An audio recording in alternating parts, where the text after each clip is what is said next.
Never before have we had greater face a complex, rapidly changing world. Think of it a moment. It is a world in which supersonic speeds are commonplace. It is a world that has seen the coming of the atomic bomb. It has seen the rise of the total state, the dictator, and the mass man. It is a world of new sensations, new excitements, new distractions. So much to be learned by so many in so little time. And I suppose you're here with no agenda, as per usual? On the contrary, I'm here for comics.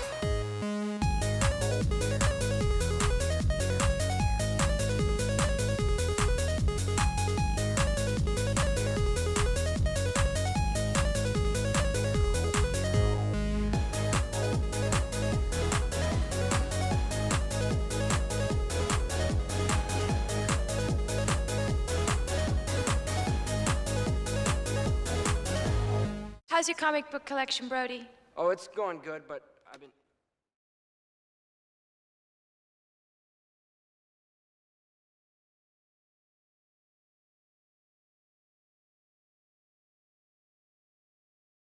Edition. It probably won't go like too many more issues than like the Isom arc, right? Like you're not gonna have one arc where it's like 3 issues and then like Alpha Core has an arc that's 12 issues and then you No, not like that. Not like that. Our books are a little too lengthy for that to be the case.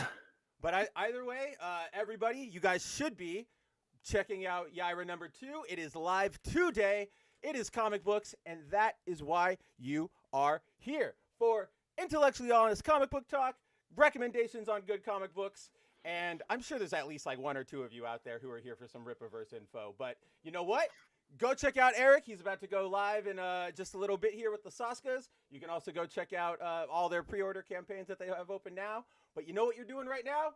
Right now, you are hanging out for foil variant. Yes, Zero, I see. I told you, Andrew, I told you something was going to go wrong with my mic. It must be something like on the YouTube or the stream thing here side, because you sound loud to me. I know. I don't know what's going on, guys. And that's always the case. You always sound loud to me, and then it's like you're quiet for them. I don't understand. I know, and then I want to avoid blowing out your ears. So then, see, even Which is Timon's nice. got it, and he's like, it's low. How much lower is the question? That's a good Oh, question. wow. Yeah, that's a huge Oh, discrepancy. yeah, you have it. That's right, yeah. Holy moly. Yeah. You know what? Maybe I'm almost a little too loud. I'm going to turn myself down just a smidgen here. Okay, I boosted myself up. I don't want to blow out Andrew. How's that sound to Let's you? Find out. We're going to find out. I'm mostly concerned about you because you're going to be the one with me in your ear for like 2 hours. So I don't want you to like get blown, like again, blow out your ears. We're a lot more level now. Perfect. We're now a lot more level. We'll just have to try and remember that. Yeah, I was gonna say we'll try to remember that, and we'll just futz with it as we go on through the stream. Again, guys, yes, we normally have technical issues. You're right, but this microphone thing for me and Andrew on both of our ends, not our fault. There's crap. It's just you guys have been here. You know what happens if you run your own streams, your own podcast or something. You've probably run into it if you use a Windows device. Either way, we're going to try and get through it. Or not get through it, because that sounds like it is all going awful. But we fixed it. We'll keep fixing it. In the meantime, we are here. We'll keep tweaking it. Yeah, we'll keep tweaking it. But in the meantime, we are here. We are hanging out. It's another week. It's the second week of January. Andrew, how are you doing? I'm doing great, man. Things are rocking over at the Rippaverse. Got some cool stuff going on the side, which I'm pretty jazzed about and excited for. Yeah, there's been some fun comics to read lately. Some surprises this week on both the good and kind of like, oh, that's kind of a bummer side. Yeah, guys. So if you guys didn't check out the books this week, it is these last few weeks I've noticed, even with the break we took over the New Year Christmas holiday, we've been in like a month where, for whatever reason, each week there haven't been a lot of books or like, I don't know. Normally I feel like you and I are talking about 12 books. We're talking about triaging our stack. We're talking about what are we going to talk about. And these last few weeks, it's been like, oh God, what are we going to talk about? But obviously there are things to talk about, but we've also been noticing that there hasn't been a lot. So yeah, I only picked up 6 books this week, which is super surprising. I mean, I only picked up 4 or 5, maybe, if that. And that's honestly only because I grabbed that What If. Otherwise, it just would have been five books, and that would. I was genuinely surprised you picked that up because I know you love Gambit to death, but it's a What If. You didn't pick up the first one. That's the thing. I'm not a big What If person, truth be told, but I do love Gambit, and I loved the cover that I grabbed as well. Yes, and your cover is cool. I thought that his What If design as the Herald of Galactus was kind of rad. I was like, oh, that's kind of. I definitely like it. 80s like synthwave metal type vibes. I'm getting off that with the neon colors and stuff. So I was like, all right, I'll check it out. The book was a book. Like it was nothing spectacular or exceptional. Right. It was just it exists, and I was like, oh, okay, well, I read it, and that was a one and done. That's fine, and it's there. Yeah.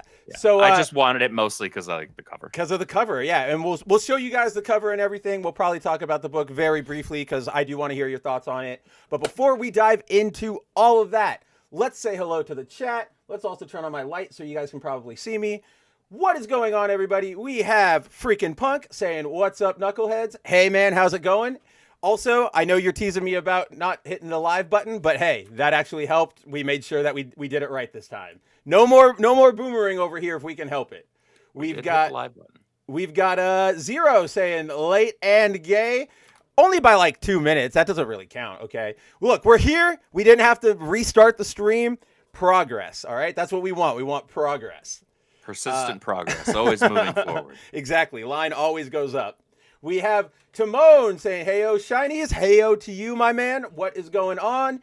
We also have Tehillim. Shalom and good to see you all. Nice to see you, Tehillim. So, let's... You want to dive into some comic books? Let's dive into some comic books. All right. So, since we were just talking about it, let's... Again, I know it's going to be a super quick shot, but I do want to hear your thoughts on on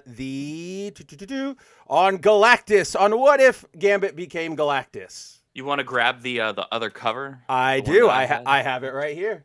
Let's do that. That one was nifty, and they did have that one at my shop. But I the second I saw the other one, I was like, oh. the other one's way better. The other one's way better. I'm getting that. Whoa. There we go. Yeah. See that cover to me was pretty cool. I was like, all right. Who drew that? Is that Dyke? I don't think so. It looks familiar in a good way. Yeah. And I'm just like, who is it? Yeah, no, it's that kind of house style that's going around right now. So it looks clean. I was here for it. I like it a lot. The art on the inside is passable. It's fine. It's nothing. It's nothing great, but it's also not like, oh man, this is gonna be tough to get through either. Like it's fine. Gambit's face looks a little weird in some panels, but in some panels he does. But beyond that, you know what I think it is? I think it's that his hair goes straight up a bunch in this book because he's got the fire hair, and we're used to having Gambit with a little bit of like shag in front of his face. So seeing him complete normal face the entire time is a little like, oh, you haven't seen that before. Yeah. So for those of you who haven't heard what's going on, we have talked about this book a little bit on the show before, but Marvel is doing their current What If run, and the run is what if X character was turned into a Herald of Galactus. We have Gambit this week. We had Hulk last week. We have, who's coming up? I know Spider-Gwen is one of the ones coming up. Rogue is one of the ones. Is she really? I don't remember that one. Yeah, she's the last one. Oh, that's right. No, I'm seeing the list of all the covers in my head now. Yeah, you're right. Yeah, right. And because Gwen's got like that silver black kind of costume, but they gave her like her web pits, and it's like, but you're cosmic. You don't need web pits. But so cosmic web pits, maybe. Cosmic web pits. You never know what could happen. But yeah, so that is kind of the premise of this entire series. So far, it doesn't. Marvel with more recent What If series has this habit of like, oh, all the what ifs are gonna run together, and it's sort of like a So, like, for example, the last one they did was like, what if the Venom symbiote possessed blank. And it was like Loki, Wolverine, She-Hulk, stuff like that. But instead of being just one-offs, they were one-off stories that led into each other and had like a bigger arc. So that's so I read the Hulk one from last week, and there's no connection here. So I am that's probably one of the biggest props I can give to this book is that, hey, this is kind of how the old What Ifs were, or like old comics were. You can just pick up one issue. It's just kind of its own standalone thing. And just hang out, check it, and self-contained story. Aside from that, here's my big problem with these sort of books right now, and maybe you feel the same way, but the story is fine, right? Like, it's not blowing me away. The story's passable. Like, it's nothing mind-blowing, but it's fine. Like, the art is fine. Some of the panel layouts are kind of uninspired. Some of them are, yeah. I did notice that. So guys, the plot of this issue is essentially right during the Morlock, like the mutant massacre, during that era when Gambit accidentally betrayed everybody. He gets found by Galactus and is turned into his herald for a job. And his job is to steal a planet from the Collector. And Gambit goes to do it. Turns out that the planet that Galactus wants is a mini replica of Ta, his homeworld. Mm-hmm. Chaos ensues. Essentially, the planet turns out to be a dud. It's just like an empty shell. And so Galactus goes, well, you did your job for me. Go. Like, you're free now. And so, again, it's serviceable. That's literally the whole plot right there. It's not bad. There's just nothing really to it. Well, there's nothing standout that happens that makes you wonder, well, what's going to happen next? Because, like, there's no conflict between Remy and Galactus, really, aside from the initial... Aside from the initial him, like, thinking he's just going to, like, go do his own thing, right? And Galactus is like, no, you ain't, right? Yeah, that was literally, that is it. And then, even, that's what I was sort of surprised at, is we get to this end part where Gambit's like, it was not real, like, it's a fake thing, I did it, but it's not real. And Galactus still goes like, okay, you did your job, like, you're free. And it's like, I feel like Galactus doesn't do that. I feel like they let Remy play on journo mode here. Oh no, because not only does he like free him, but Remy gets to keep the powers. Yeah. And I'm just like, he still gets to keep the power cosmic. So it's like, okay. Like, just like, oh, all right, cool. Sucks to be the Brotherhood of Evil Mutants now, I guess. Sucks to be like anybody who any Brotherhood of Evil Mutants. Bring this Remy onto the Uncanny team. Goodbye, Sarah. Like, everybody's screwed now. But my bigger complaint about all, like, this story, the last Hulk What If story, more of the one-shots we get these days, is that this doesn't feel worth, like, the price of admission, right? It wasn't. Like, this was, what was this, like a $5 book? Yeah. Or was it a $4 book? I can't remember. It's like a $5, I think. If it was a $5, it should have been, not that $2 extra is like a make or break, but like this was a $3 book. Yeah. Like, though, unfortunately, you almost never find $3 books anymore. Most books that should be $3 books are $4 books. Unfortunately, at this point. Remember the DC, like, we're gonna hold the line campaign. Holding the line, yes, I do. At what was it, $2.99? $2.99. Oh, yeah, I do. That lasted remember for that. like 4 months, and then they were like, "Oh, here's a new special that's gonna be like $6," and then it just all went out the window. Yeah, it was. Well, they realized that printing costs and all of that had gone up, and they're like, "Well, shoot." Printing costs went up, and readership is at like a historic low. Yeah, this is not going to work. Gosh, well, yeah, about that holding the line bit, we lied. It's a line with a bit of a curve to it, but we're still holding. But that to my point is, I feel like if you want to do stories like this, we should be doing them anthology style and kind of cut them down. Like, if you'd have combined this story with the Hulk one from last week, like in a 2-for-1 issue, that right there for $4, I would have been super satisfied. I'd have been like, that's pretty cool. And you could also do more. I mean, Spider-Man Black Suit and Blood. Yeah, Black Suit and Blood. That's what it was. Like, that was a great. You and I both enjoyed that. That was a pretty overall. Like, I would say 80% good. Right. Exactly. Maybe even 85. Yeah, and it was just kind of these sort of one-off stories that weren't really connected to anything. Some of them played with some cool ideas like a Herald of Galactus style, but most of them were a little more grounded. But you do more books like that, you can train more talent, you can play with more ideas. I mean, that's essentially what like what do you call it? Like manga companies do, right? They have competitions where they open up and people just submit one-off series and they compile them, and then people go, oh, that author's that was an interesting write, or that was an interesting art piece or whatever, and then you grow from there. I mean, I'm not discovering any new ground, are great but ways to test new blood in terms of that's what I mean. Yeah. writing or art chops. It's also a great way to test out new ideas in terms of characters. Like the Ripazines aren't anthology books, but it's in the same vein of I'd say it's in the same vein. Yeah, we get to test out characters that maybe we don't necessarily right away invest in a full 50, 60, 90, 112 page book for them just yet. We want to gauge the audience interest, and then you have something like the Salvage detective story that Eric put out, and all of a sudden everybody in the Brothers Goldfish wanted more of it. And okay, well, well, I guess we're gonna fast track that. We're gonna put him at the front of the line.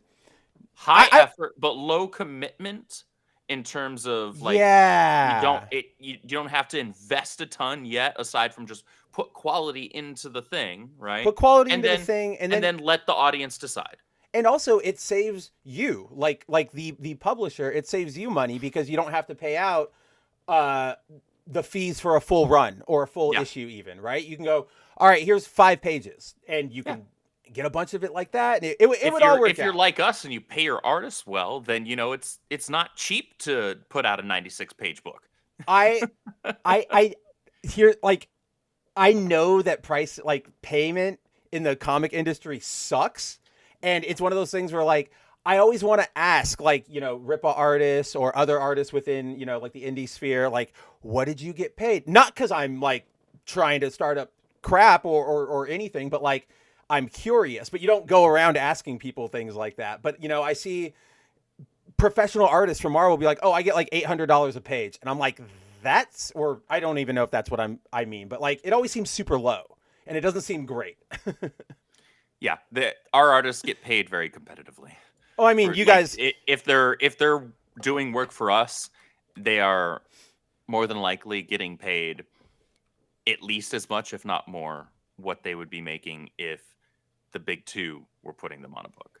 Well, I mean, like you guys, I don't even like consider in that conversation because you are the way I see you guys. And I know this is sort of slightly curving outside of comic books, but you're like the anti-EA where like you guys all like what you do. You take serious measures to like make good business decisions. Again, you just said we do the Ripazines to test things out, yada yada. How many creators, just whether professionals or indie, get ahead of themselves, right? Like they go like, oh, I've got a whole world, I've got 70 characters I'm going to plan out, and it's like, dude, you're getting ahead of yourself. You gotta pace. You gotta start here, otherwise it's gonna grow beyond you and you're going to lose it all. A lot of people jump the gun, and it kind of results in they think they're about to run a marathon, but they actually just had a false start. So it's so bad. And then of course, like you just treat everybody better. I know Eric wouldn't try to be like, we're a better alternative if he was being the same crappy thing as the regular industry. True that. So yeah, that's really all. I just was curious. I didn't actually expect you to pick up this book because it is so. What the heck? It's outside my normal purview, my normal tastes in terms of just the premise. Because I'm not a what if guy any more than I am typically, into multiverses and things like that. But especially with the way that Marvel and DC handle those kinds of stories nowadays, I'm even less inclined. But this one, like I said, I just really liked that cover. And I was like, all right, why the hell not? I like Remy, so I'll give it the old once over. And you know what? Again, it's not the worst thing we've ever read. It's just sort of a meh thing that we read. But I will give a shout out to this specific page because I did like that he lands at the collector's party and he immediately meets the Starjammers, and I forget her name, but the cat girl in the Starjammers, Yeah. like Corsair's like flirty girlfriend. Yeah. He immediately like makes moves on her, and I'm just Yeah. like, that's good. That's Remy. There you go. That's my guy. But yeah, I was just genuinely curious about your thoughts because it out of my wheelhouse too. I only really picked it up to flip through it and see what was going through or like what was going on. Yeah, it was a book. There was nothing It's fine. nothing to write home about. Here's why I think they should shrink them down and do anthologies, because there's always like one idea or one character moment in these that is always like, that's really cool. You should take that with us. It's just not worth an entire issue of, nothing, essentially. Not that it's bad, just nothing. Yeah, there's no actual conflict with any lasting or meaningful, even in the immediacy, consequences, aside from the collector getting lit up by Galactus at the end. And it's like, okay. But it's also like, this is an alternate universe. We're probably, I mean, this Gambit, knowing Marvel, will probably show up somewhere else. But it's also not when we have to, like, we don't have to remember this universe. We're never going to, we're probably never going to come back here. He'll come to 616. Exactly. And yeah, just to sort of back up my point, because you didn't read it last week, but in the Hulk one, there's this awesome moment where like the Hulk is back to Earth and he's trying to get help and like trying to, evacuate and whatever. And the Avengers come and they totally start beating him up. And they're like, you went and you betrayed us. Like, you took the power cosmic. And he's like, I took this job to get the Hulk away from Earth. What else do you want me to do? And I was like, that's a good, like, I mean, we've seen that before, but I'm also like, Galactus away from Earth. Or no, get Hulk away from Earth. He's like, that's why I agreed to be the Herald of Galactus, because that would take me away, and I would never harm anybody here again. And right, I'm like, your Banner took it. That he could get. I got you. I don't know why I went full retard there. It's all good. I mean, you're just doing your best impression of me. But yeah, I was like, that's a good little moment. Again, nothing we haven't seen before, but I'm like, there's a nugget of understanding here. There's an Eve Ewing, Emma Frost here amidst an exceptional. We found a diamond in the rough, dude.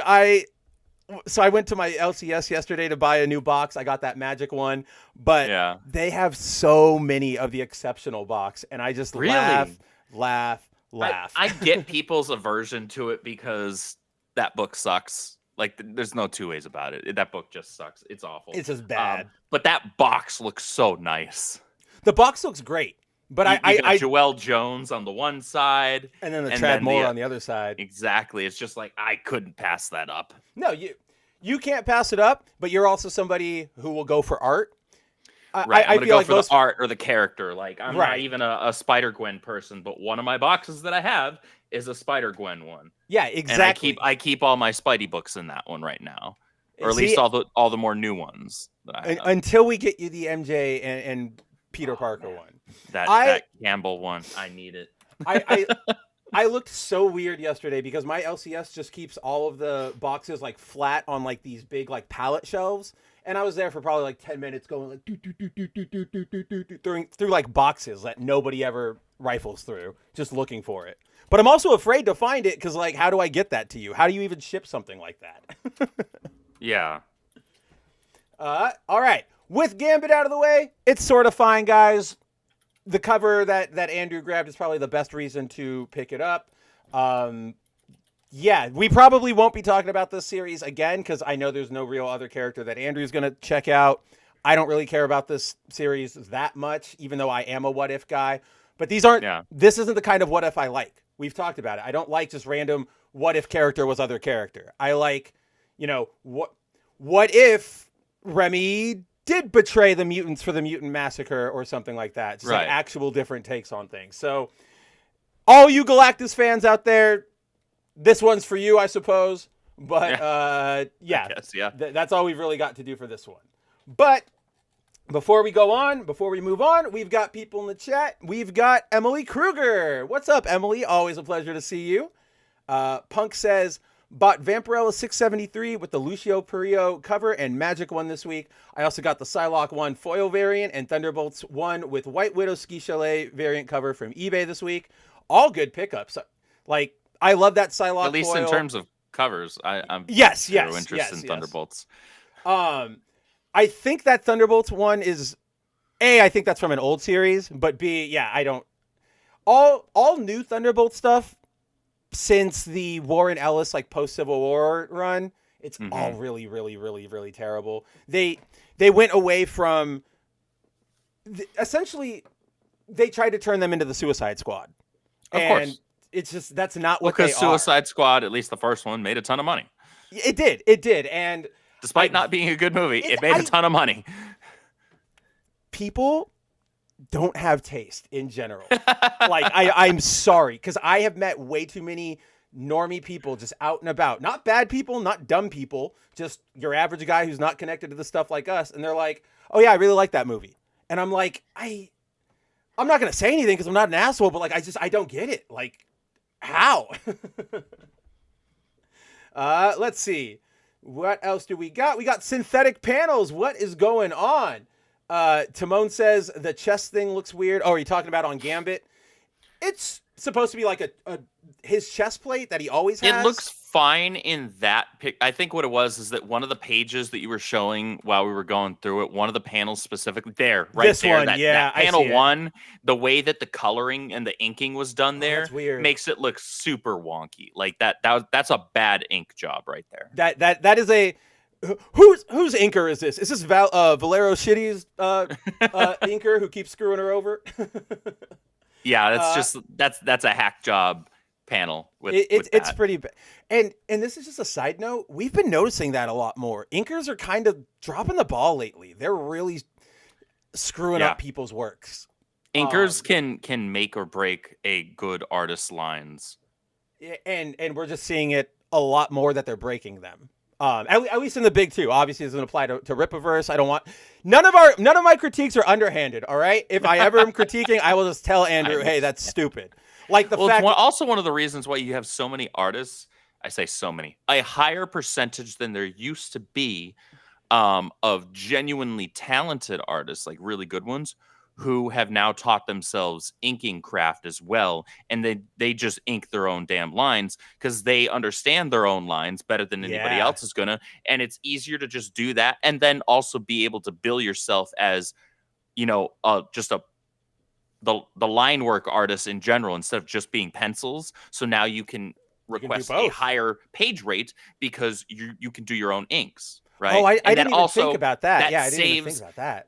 That's a win-win scenario too when you have that, because it's kind of like bundle pricing, right? So the artists that can do both the pencils and the inks will charge or will request a like lower combined rate between the two that's still significantly more than just their pencil rate. But that's still going to be cheaper for the publisher than paying a penciler and an inker separate. Two different people. And I mean, I feel like it's probably easier on the, I guess, like the legal end of it, because you just have to do like one contract, right? Like, Andrew, I'm going to you, instead of like, Andrew, I need you. Now, Kanan, I need you. Jen Soska, I need you to laminate. I don't know. I'm just naming people at this point. But yeah, it's got to be way simpler just to keep it. And I also feel like that's good for if you make your own work, then you can just be like, this is me. And there's no because that's what I really hate a lot. Like inkers and like letterers and stuff, they get underserved, understandably so, but it sucks. So like when somebody goes out there, like that's the creator of, who's a character? Batman Who Laughs. I don't even know. Created by Andrew Rodriguez. And then it's like, well, but it was also this guy and this woman, but nobody's going to give them credit. And, people always get salty, feelings get hurt. Like what's their percentage of ownership with that or whatever type of thing. And like, why am I not getting, there's a new Batman Who Laughs movie and everybody's getting all the attention. Why am I not being interviewed? Like I was the one who actually did. One of the best examples of this, David Michelin and Todd McFarlane. Little bit different because Todd was the artist like proper, but David was the writer for Venom. But everybody always goes, oh yeah, Todd McFarlane, Venom. That's the guy. And it's like, no, David Michelin. Like, remember that guy. He's also there. So, no, I totally get that. But more to that point, yeah. So then like you can just go out and be like, yes, I'm Andrew Rodriguez, the artist on this book, and nobody gets hurt. Everybody's good. Yeah, exactly. I agree, Mary. That is a straight up hot guy over there in a very good looking jacket. You know what? That's funny because I did notice you wearing that jacket when you came on camera, and I was like, that's a good look for him. He looks pretty good like that. Thank you. So let's see. Oh, who's the horny purple lady? Let's see. That could be anybody these days. I think that's this her. chick. Yeah, it's do you remember that whole gag in Guardians of the Galaxy where Peter Quill was flirting with the Collector's like pink-skinned assistant in like the first one? It's literally just that. She just works there, just one of them. and Gambit seduces her to get sort of like deeper into the facility without raising suspicions. It's again a good little Remy moment, but ultimately just sort of like consequential. I was gonna say non-consensual, and I'm like, that is not the word. That's a different word. That's a different conversation. That means something else. Punk says, I'm not familiar with the Thunderbolts. I bought it for the cover. I've had a couple books like that. There's absolutely nothing wrong with that. I mean, I'm currently in the hunt for a last year's sweater weather variant for Birds of Prey. I know all those characters. I don't read that book. I don't know what the Birds of Prey are up to like nowadays, but I want that cover really bad. Oh, not her, the one with the horns. Let's see. That's Galactus, Timon. Okay, he has a name. Let's see. He's not thinking of his daughter, is she? Now I gotta go, guys. I gotta go play Marvel Rivals. Andrew brought it up. Are you talking about the cat girl here? Oh no, upper right here corner, I think. Panel 1. I have no idea. She's probably an established Marvel character because all of these guys are here. Is it Deathbird? The one who always hangs out, or like the Shi'ar enemy? I have no idea. They don't really go into it. This is just one of those sort of fun, what do you see in like or like Easter egg panels. You might actually have been on the money on that. I just yeah, I think you might have hit it there. Is that her? Deathbird? I think that's her. Yeah. Deathbird Marvel. Here, I'll pull a picture, guys. Oh, I think I did hit it like right on the money. Oh my goodness. Man, you did it in one. Wow. Too. That was pretty not bad. You pulled that straight out of your butt. That's why I'm as impressed as you. Like I really did pull that out of my butt. There you go, guys. That's Deathbird. She is the basically the deep cut. She's like a Darkfire, basically, like to Lilandra's Starfire. So that's who she is. I genuinely cannot believe that I got that one. Where's my no prize? Can I be like? Do I get to edit a story now, like a guest editorial story? As long as you put me in the Spider office, I can probably do better than anything else you've got going on. It's a really low bar, but yeah. I know. That's why I'm saying I could do it. But yeah, so that's what we've got here with Gambit and Galactus. Andrew, where do you want to hop to next? As I look for my water bottle. You want to talk about the amazingness that is Ultimate Black Panther that I realized I'm like 3 issues behind on because I just don't care about that story? Then why are you even attempting to still read it? I just have the issues because I feel like I should keep up. Eventually, the maker's going to come back, right? Grab a trade. Like, don't waste your time and money on that. You're right. I'm not a smart man. Look, okay. It's not worthwhile. At least I avoided buying the Black Canary variant. All right. No. What do you mean no? It should be good that I didn't get it. Oh, I know. I had to talk you off the ledge there. I know. I'm gonna show everybody the cover. If Threads will load. Sometimes Threads doesn't work a lot for me. I don't know about you guys, but like that, the Facebook, Twitter, it never works for me. It never loads. I don't know why. I used it once. I mainly only ever go on it to look at what James Gunn is saying because he only uses it for some reason. He's like probably one of 3 people, but it's not a great place. But So this cover here, right, guys, if you don't know, there's an artist who works for DC. His name is Otto Schmidt. He does a lot of their design work, a lot of their art. He's really, really good. And he's done a couple of covers like this, which are one character, all of their appearances throughout all of history. And this one is for Black Canary, Diana. Midtown Comics recently had a sale on like Tuesday, like a flash sale where all number ones were like 60% off. And so this is on a book that's a number one, and it was like $2. And I went, Andrew, I want this, but I know I can't do it because your voice will haunt me. Because don't allow that evil into your home. The book that this cover is attached to is Tom King's new Black Canary book. And I'm like, I know that if I bought this, I would put it on my shelf, and like the Green Goblin voice, it would be Andrew, just like every day, like, you did this. Yeah. You did this. You gave him a job. Don't play the innocent with me. Yeah. But I just like the art, Andrew. I just, don't play innocent with me. You knew what we were doing. But yeah, so you saved me from that one. Black Panther is just there. Compared to, at least I didn't get a Tom King book. Let's just put it that way.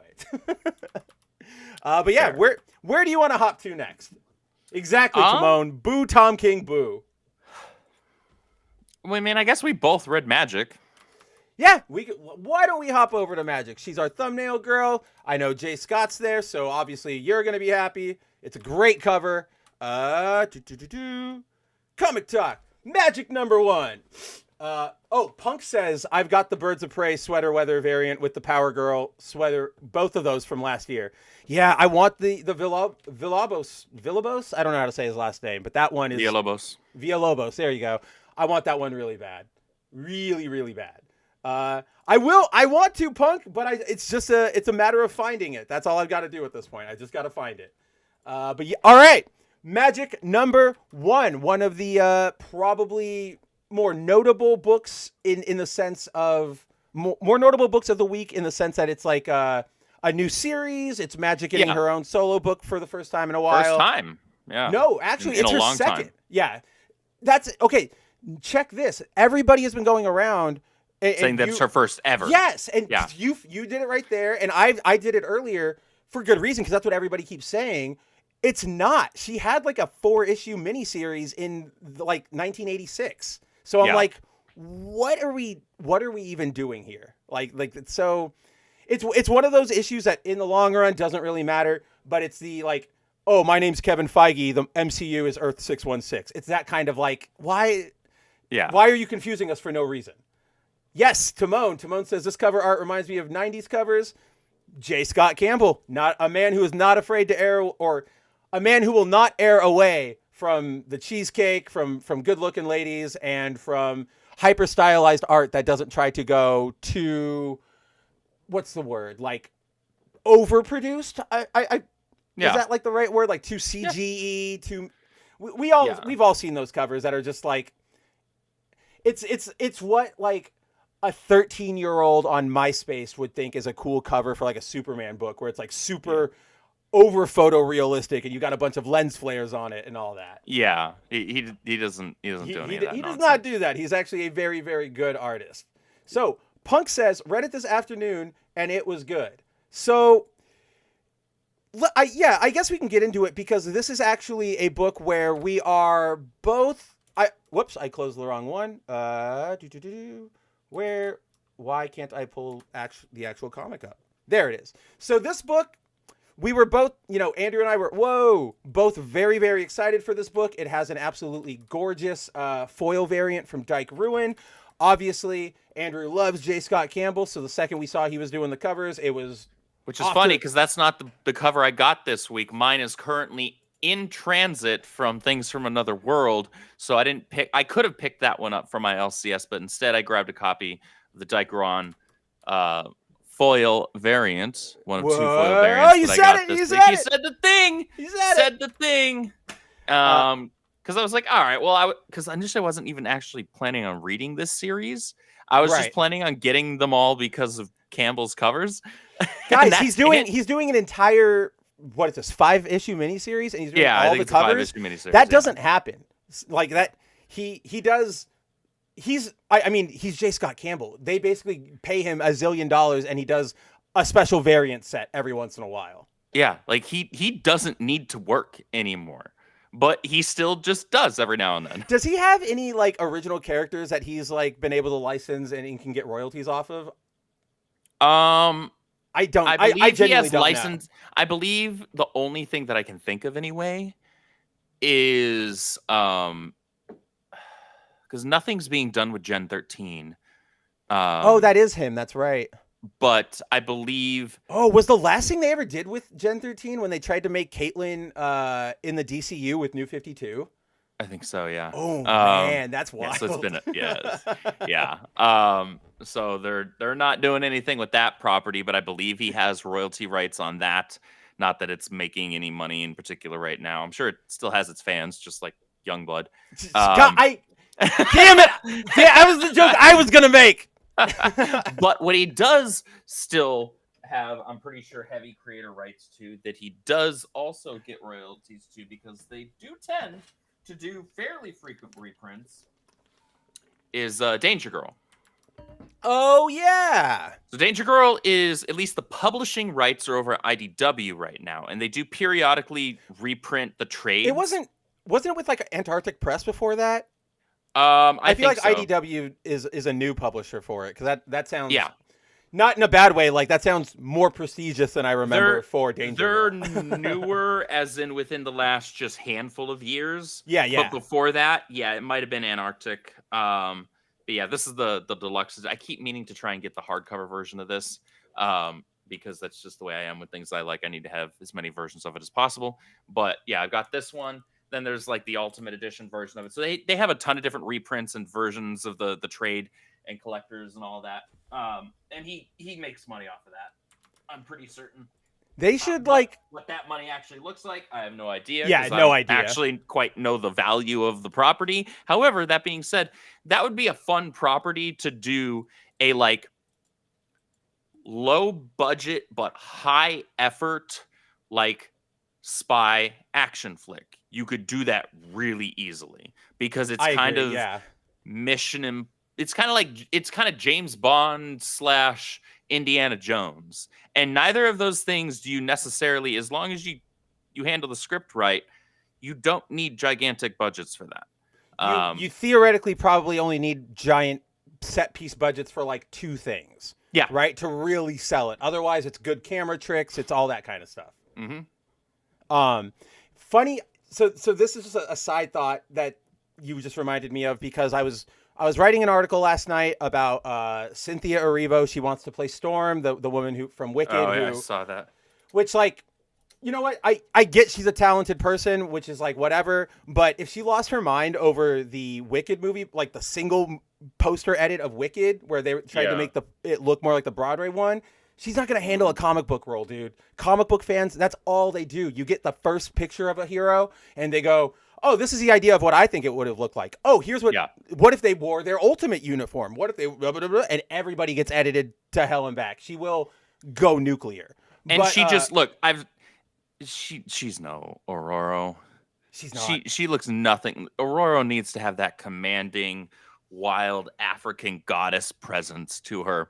Honestly, that woman Angela looks Bassett, like she weighs 85 pounds soaking wet. Soaking wet, yeah. No, she is not Storm. If she's Storm, she blows away when she summons the wind, and that's just not a fun hero to watch. But I was writing that article, and then I was writing a little paragraph about like, oh, she would be the 3rd live-action Storm and the 2nd one in the MCU, because that What If show just introduced her in like its season finale or whatever. But I went to go look for screen caps of the girl from Apocalypse who played Storm, and then Halle Berry Storm from the first X-Men movie. The first X-Men movie, all of that is told in maybe the span of like an hour and 20 minutes. Apocalypse is like 2 hours and 40 minutes. And I'm just like, what happened? Runtime's got away from us. I know. It's just like, we always talk about it, but then last There's a lot night of unnecessary bloat.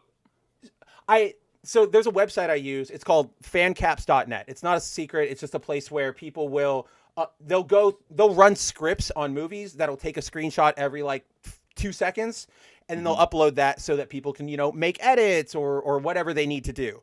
And the way they organize the site is you have, 30 images per page. And so I click on the X-Men 2000 one. I go to the very last page. That last page is like page 40.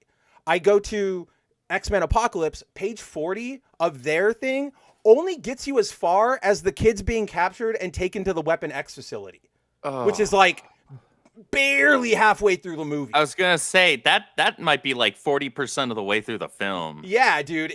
I've only watched that movie once, and I wanted to stab my own brain out.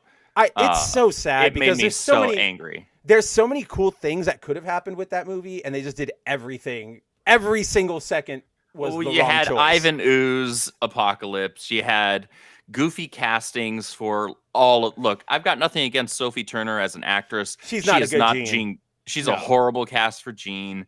I think the actor that they chose for Kurt is a decent enough actor. They However, didn't give him anything to do. And the writing that they did give him was super out of character. Like, there's that one scene where he gets like kind of all bloodlusty, and I'm like, what are you doing to my boy right now? Like, he fights only because it's absolutely necessary, not because he wants to rip somebody's face off. He's literally the only like X-Men member who has the commandment of do not kill because he's Catholic. Like, like, what the hell? Yeah, that movie was just like, it's really bad. Those last Fox films like got away from them so badly, because I genuinely, First Class is probably my favorite X-Men film. Same. I genuinely enjoy Days of Future Past as a movie, but I have to, when I watch it, I have to forget that I've read Days of Future Past, the book. So it's one of those things where I have to separate the two, which is fine, because if they're still both good, then it's like, okay, so it's good on its own. I do wish it was maybe more like the source material, at least in some respects. That's a difficult story to just flat out adapt. So you're going to have to play with it. But here's you're 100% on point. But remember, like, they just cold opened into that future in that movie. Like, there was, it's not even related to anything we saw in the original trilogy. So they theoretically could have just thrown us into that setting. Maybe not go into everything like the War Dogs and Rachel and all that, obviously, but we could have opened with them in their jumpsuits and in like a camp or something. Like, I'm with you there. We could have done something like that. Yeah, they could, like I said, they could have done a few things here and there that would have made it a little bit closer. But otherwise, as a film, it's a fun film. I enjoy it. But then after that one, all of a sudden, like, those movies got away from them so fast.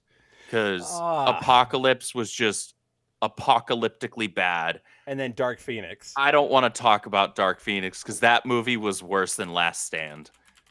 It really, really is. It, in the sense that it, like, Last Stand is bad because they try too much stuff, and it's one of those, like, you just pile too much in here. You could have never handled it. This is like the opposite. Nothing happens in this movie. Like, it's so boring, and you waste Jean and the Phoenix for a second time. Like, I don't know how you It was do already, honestly, criminal behavior that they wasted Famke Janssen as the Phoenix. Like, she was born to be Dark Phoenix, right? Like, picture her with like modern technology capabilities in terms of showcasing the power of Dark Phoenix. Like, she would have looked perfect. That original cast, 1,000%, just absolutely perfect. I cannot genuinely, maybe Anna Paquin, but barely. Anna Paquin, I could actually, so you and I will differ there. I could toss out Anna Paquin in a heartbeat, because she, if anything, she was like semi closer to like X-Men Evolution in terms of like the look they gave her, which I never cared much for X-Men Evolution Rogue, so that's kind of more of a personal preference thing. Yeah. I like Halle Berry. I don't like her as Storm. You don't? Do you think that's her, or do you think it's the writing? Because she did get some really bad writing as that Storm. It might be a bit of both. She doesn't have that commanding presence on screen for me. She doesn't that I need out of Storm. I need Storm to all of a sudden steal the show if she is on screen, and at least on screen and doing something action wise with her powers. You know what it is? She never did that for me. It's that you don't get a sense from Halle Berry, whether that's because we know she's a big celebrity or she is gorgeous, right? Like, you don't get that, and she's like big, doe-eyed a little bit, not like what's her name who played Magic, that woman is Anya Taylor-Joy, right? Yeah. She's very, which actually is kind of like a perfect casting. To me, it's one of the best like superhero castings they've ever gotten. Like, to hell with that. It was a movie, right? They did. Yeah, that Exiles movie, or no, New Mutants, right? Yeah, New Mutants. The heck with that, but like that casting is perfect, dude. And like the guy who did Cannonball, he was like a perfect casting as well. Just a really drawly, like Southern kind of guy. Again, really good. These movies always do like really smart in the casting phase, and then everything falls apart once they finally get into production. Very often you'll get some really good castings, and then like the scripting is just awful. And yeah, like I don't even remember where I was trying to go with that, but yeah. Magic. No, hold on, no, Storm. That's what it was. Is that with Halle Berry, it doesn't feel like she's got that dark, like rough scar of her childhood on her. You know, like even as the character, because remember, Aurora's supposed to be an orphan from Africa who was like hunted and then had to like steal to sort. Like she has not had an easy life, which is part of why she's able to keep calm in a lot of situations. And then when you know she's losing it or wilding out, for a lack of a better term, you know things are getting serious. And I don't think you get that from Halle Berry. She just feels I'm comfortable. She's too buttoned up. Yeah, I think that is the perfect form for it. But like Marsden as Cyclops, like that is Cyclops. You took him right from the page. Yeah, he was a pretty perfect casting for Scott, which is such a bummer. But that's all we want. I totally took us like really far off talking about movie times. Let's see. But what was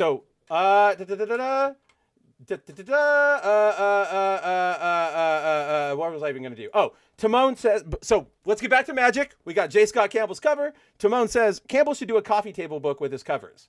He should. Has like 25 of them. Yeah. Well, I was going to say he should. What he should do is they should do one of those Marvel collections that Clover Press does. Those really beautiful ones. They've done them for like David Mack, David Nakayama, Russell Dodderman, all great artists, but it's like, where's like J. Scott Campbell? Where's Pete Momoko? Where's Nick Bradshaw? Where's Ryan Stegman? Where's Art Adams? Give me one of those art books. Like give me an Art Germ one, so I don't have to buy all these awful books that you keep putting them on. Seriously.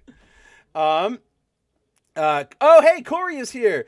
Double gay, and I'm only talking about Mav, so that makes it quadruple gay then here. The gay levels are off the charts. I genuinely think you're all going to be very happy when we celebrate Pride Month. Timon says Anya Taylor-Joy looks too skinny.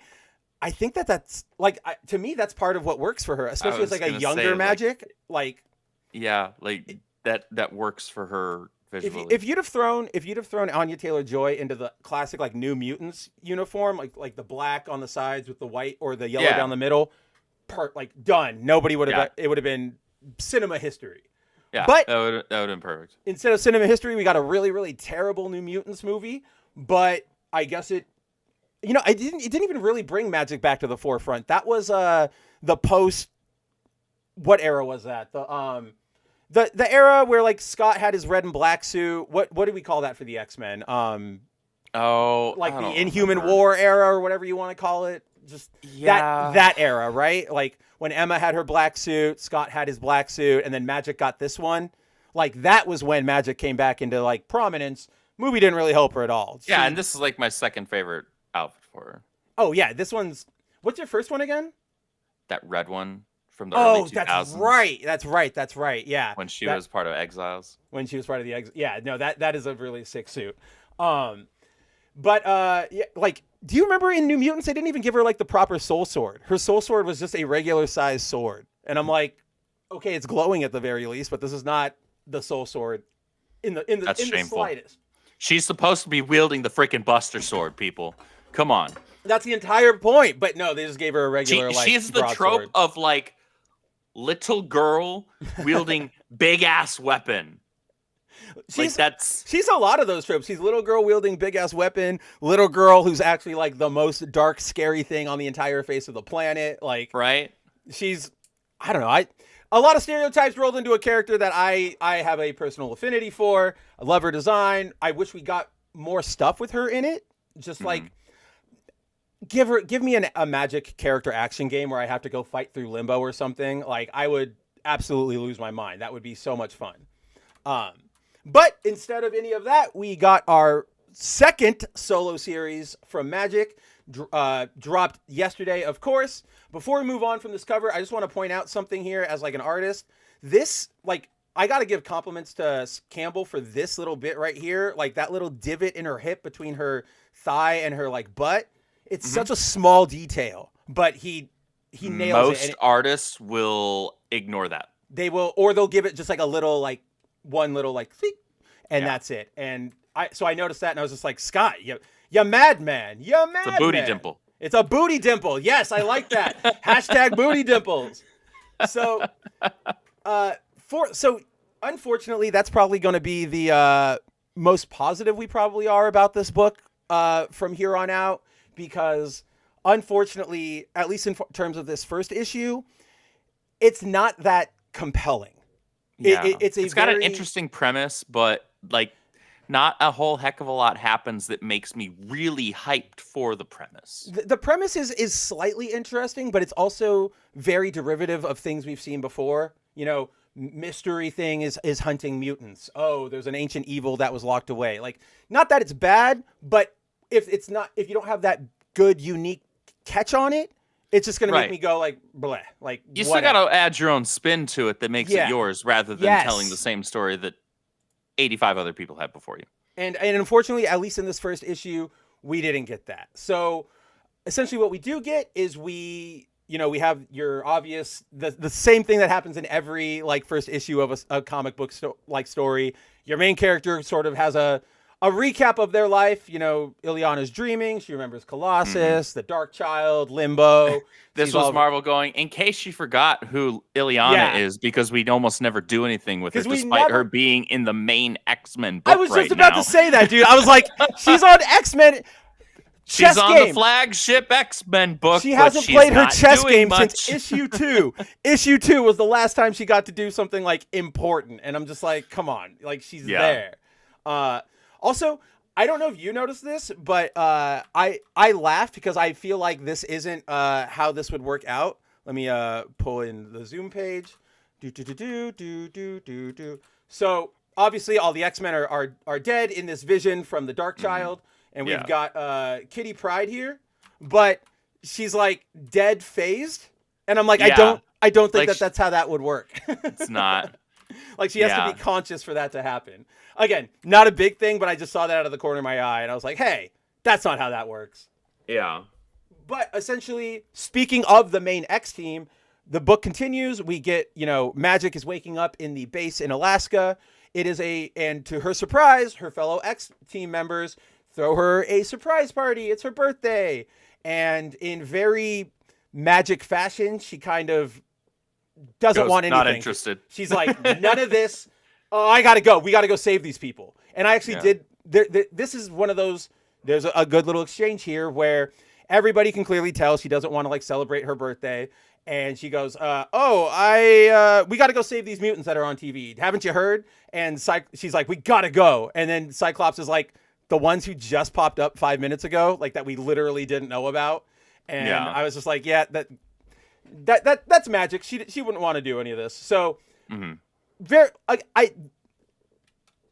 writing is decent. It's just there's not a hook. Character-wise, it's fine. Character writing is pretty good. It's just like the story itself is just kind of like okay. It's bleh. So basically, we're still in that 4th, 5th, 8th run of the world hates mutants, and they're all ostracized and blah, blah, blah, blah. Andrew and I complain about it every week. We don't need to rehash that. But what essentially happens is Magic shows up to this funeral for one of the mutants who was killed and learns that there's magic afoot, essentially, that mutants are dying, that these monsters are coming out of the woodwork to only kill mutants for some reason, no idea why. Magic goes to investigate and discovers that this guy, this cowboy guy with bird legs, he is trying to sacrifice mutants to undo a magic seal on his master, who's some ancient demon, to come back and wreak havoc. So that is the basic premise here, guys. And you can kind of tell from my description and my, not wariness, but my sort of like, that's all they've really told us. It's not even like, it's a brand new, it's a brand new, like, ancient evil. So it's not like we've seen them before. It's a new villain. So like when Andrew and I say there's not a hook here, it's because there really isn't. It's just they're breaking the seals to let out a bad guy. Okay, fine. It's very kind of like ambiguous RPG storytelling is what that is. It's like, hey, there's this ancient evil that's at, risk for being unleashed. You have to either, fix the seals or whatever, right? And then in order to make sure that he doesn't break out, but we know he's going to break out anyway. Right. And there's like, a handful throughout the world, and that's what like pushes you to go on the adventure, right? That's the plot device to get us from point A to point B. Which is literally here. Like, this isn't the only seal, guys. Like, it is a series of like 5 or 6 symbols that this guy is going around trying to break. So the rest of the issue from here devolve, or I don't want to say devolves, because it's actually probably the highlight of the book. It leads into a fight between this cowboy guy and Magic, which is pretty.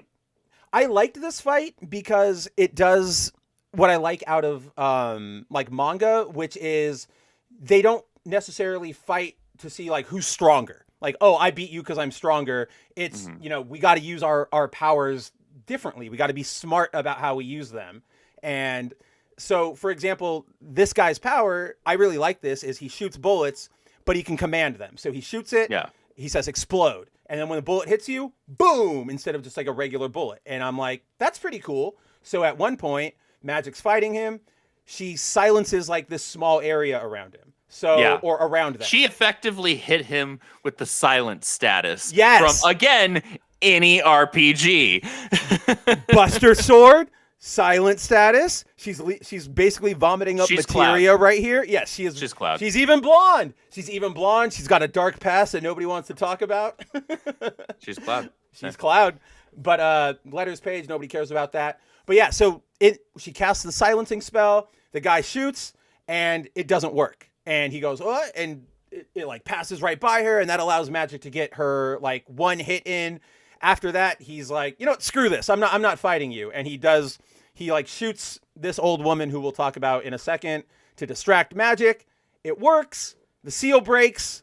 And that's kind of where we leave off. So the B plot there with this old woman is that this old woman is one of the people who helped seal away the evil originally. So now she sees the seals are being broken. She tries to seal them back up. She gets killed by Mr. Cowboy here.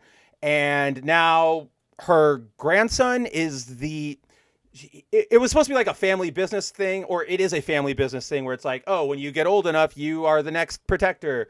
And so now he's the protector, and he's going to work with Magic to try and get answers and seal it all up. And that's kind of where we're at. The plot points now are cowboy guy is trying to let out the ancient evil by breaking all the seals. Magic has to go help or go stop him with the help of this kid. And there's right before she died, the grandma warned the kid that like Ileana is like beyond evil because she's the dark child. So question marks. So there's a lot of setup here. It's just not particularly interesting.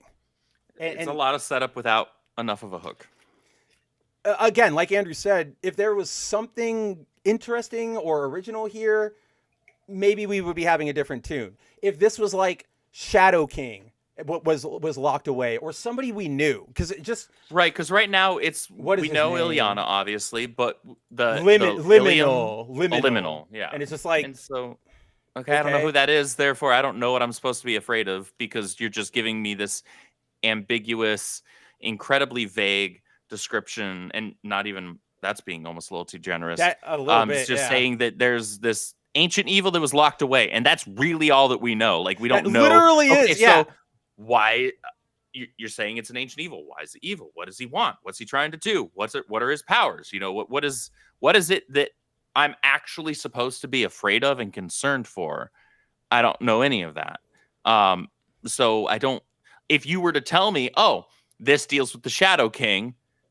Oh, okay. I know what we should be afraid of. Right. Yeah. Like, oh, I can see the manipulations happening. There is a measuring stick to use here now. Okay, cool. Now I understand what we're working with, and that's fine. But there's the only person that I know anything about here is Ileana. And again, we like her. She's our girl, but there's just nothing for her to really do. I don't know. We're not hooked. It's pretty generic. I mean, I will give so here's where we stand on this. So guys, this is where we stand on this book. We sort of had, in the room before we, went live, we were just sort of chatting about it.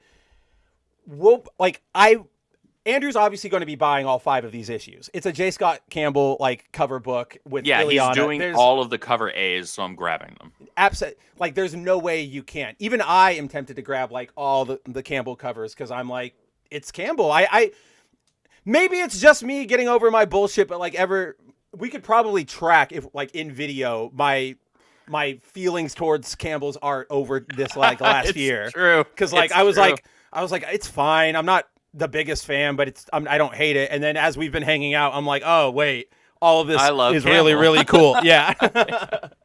So aside from that, I'll probably check out at least the story of the second issue, but we're not great. If you tell me that the second issue picks up a lot in terms of the story, I'll actually crack mine open. And that's a completely fair assertion. I mean, I took the plunge on Dazzler, so I'm going to be honest with you. But it's just, yeah, right now you have a really, really cool bad guy. I'm speaking at least on my behalf. I really, really like this bad guy. Again, a little bit of it is probably from the fact that Dead Redemption over here, or Undead Redemption. Undead Redemption, I like that one. Undead Redemption over here. He's cool. He's mysterious. He's sort of just like an evil cowboy. We need more of those. He was designed by Peach Momoko, so I'm sure that's having a little bit of an influence on how much I like him. But I also, again, I like his powers. I like his attitude. Just oh, I'm not winning against her. Fine, kill the old lady, and we're going. And not dancing around it. So hopefully as the book goes on, things get better. We want this to be a good book. We truly, genuinely do. But right now, this is a very, very flimsy setup, but we could stand to be impressed, and it's not. Let me here. This is probably a good way to put it to our viewers and in general. Let me ask you, Andrew, how do you feel? Do you feel more optimistic about this than you did at the end of the Dazzler first issue? Because we got to that end, and we were like, no, I got to the end of that, and I was like, nah, I'm okay. Cool foil cover. I'm good. The only reason I went for the second issue is because I'm like, I have to give it a chance because it's a Dazzler. And then after that one, I was like, no, man, we're not doing this. This sucks. Yeah, no, that was just abysmally bad. And I was just like, there's no way. This one, like I said, I'm still going to be picking up all of the issues. It's still going to get to take up space in my short boxes. And I'm willing to crack open the next issue if you tell me that it's actually worth my time. Otherwise, I'll just keep the pretty J. Scott Campbell cover in my bag and board and keep it in my short box. Yes, that's in a set. I hit the wrong button. Those are 5 covers in a set. You got to frame those ones and put them right under the X covers. Just by way of the very fact that I'm even still willing to spend money on this. That's a really good point. That's a big difference between this and Dazzler. And I'm not the world's biggest Magic fan. I like Ileana. Yeah, we're not Trace. We're not Trace. We love her, Yeah, but we're not Trace. Like Ilyana is Trace's girl. Like that's his as I have coined his ex-wife. That's his Emma Frost. That's his Jubilee. We get it. We know. Exactly. But like this isn't a character that I would usually go out of my way to buy a book for. I'm getting them because the Campbell covers, like I said, the premise has some potential behind it. There was just not enough of a hook for me to be like, wow, I can't wait to see what happens in the next issue. It's kind of like, well, I'm getting the next issue, but that's because I love the cover artist for the cover A's. And if the story ends up actually getting better, cool, there's the bonus. But like, I'm not, I'm not super invested at this point. Yeah, and neither am I. I'm more invested in the covers. I'm more like, I want them to drop 4 and 5 so I can be like, Andrew, look, like I love sharing them to you. I want to do that. But yeah, I want this to be a good book. I really want to like this, but it's just so nothing burger right now and too generic where like when you mentioned that fact about like Ilyana is not a character I would normally pick up a book for. And it's like, we all have those characters who we could probably read them in just about anything, even if it is like a boring event. Like Andrew and I love Flash. We are literally reading a weird story right now where he goes on vacation in a dinosaur land. Like, very stupid concept, but it's working, or at least we're okay with it to an extent because it's Flash, right? Yeah. And yes, unfortunately, like we're not that invested in Ilyana, and there's not even a lot to write home about. So that's Magic. Punk says I might buy Magic #2. At the very least, it'll be the next one that we talk about because I will obviously, I'll give you guys an update. And if it's bad, then we'll drop it right there. If it's good, then we'll keep talking about it. But yeah, I mean, like I said, we're buying these issues. It just depends on how well they can deliver. Yeah, exactly. Let's see. Where was that? Yeah. Yeah. Timon says like, the cowboy guy looks like something out of Black Clover. Absolutely. Again, remember, Peach is a Japanese artist, so she's got a lot of those anime manga influences. And I'm very, very impressed at how well this artist was able to, well, that's so zoomed in, how well this artist was able to mimic Peach's, or like stay true to Peach's style. Like the very watercolory, free-flowingness of it all. And it's actually... Yeah, there are very few hard lines. Especially on him. And I'm like, that's pretty cool.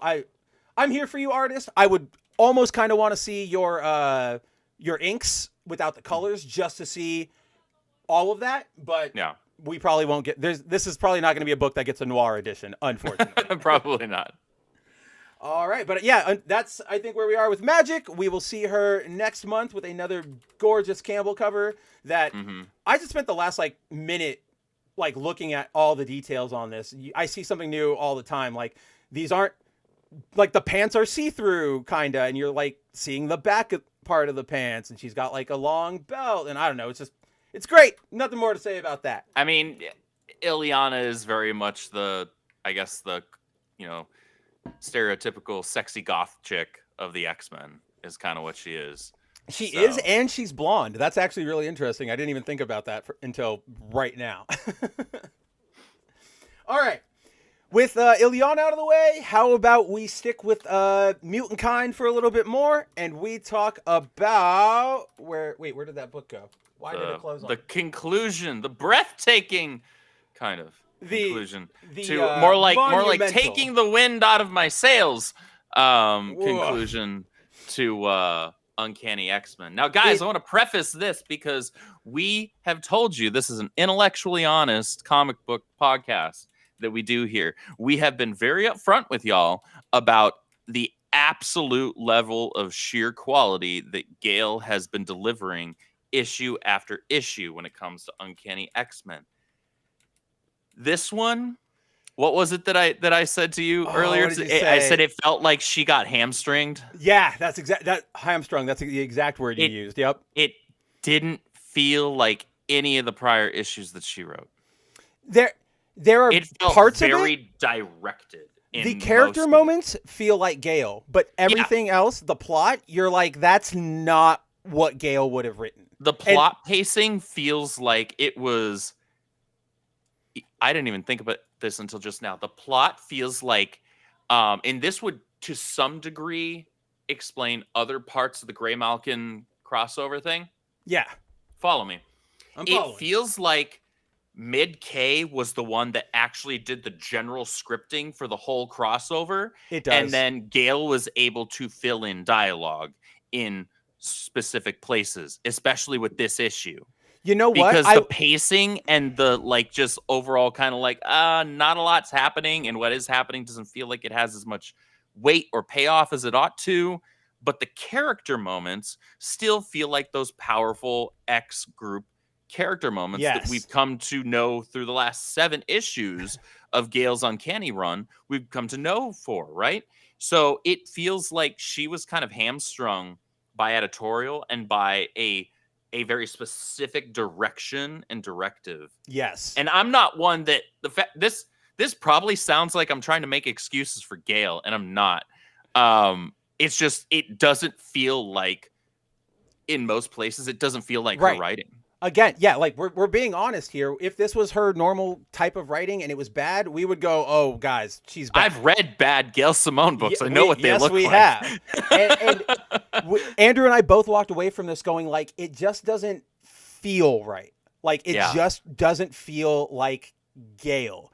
And I didn't really think about that, Andrew. The idea of how much did each writer contribute and in what way to this, like, I guess you can call it a crossover. This 4-issue mini crossover. It's kind of a line wide or like title wide intra-title event. Intra line. I line would probably be better because it's like X. I don't know. Whatever. You guys know what it's 4 issues, 2 in X-Men, 2 in Uncanny. But remember, there's that first issue of Mid-K's where they have like okay, well, that's the issue where they have the stupid raid. Like, they actually do the raid, and they have the spaceship and all that stupid crap. Yeah. But if you remember, when we were talking about that issue, the thing, like, at least on my end, I was complimenting, like, this moment with Calico is amazing. Like, this is a really good moment for her. And Beast. There were moments where I was like, that's a good exchange, like that. And now I'm like, oh, maybe that really truly was like Gale going, no, have them talk like this. Because the plot points feel like Mid-K, the dialogue feels like Gale.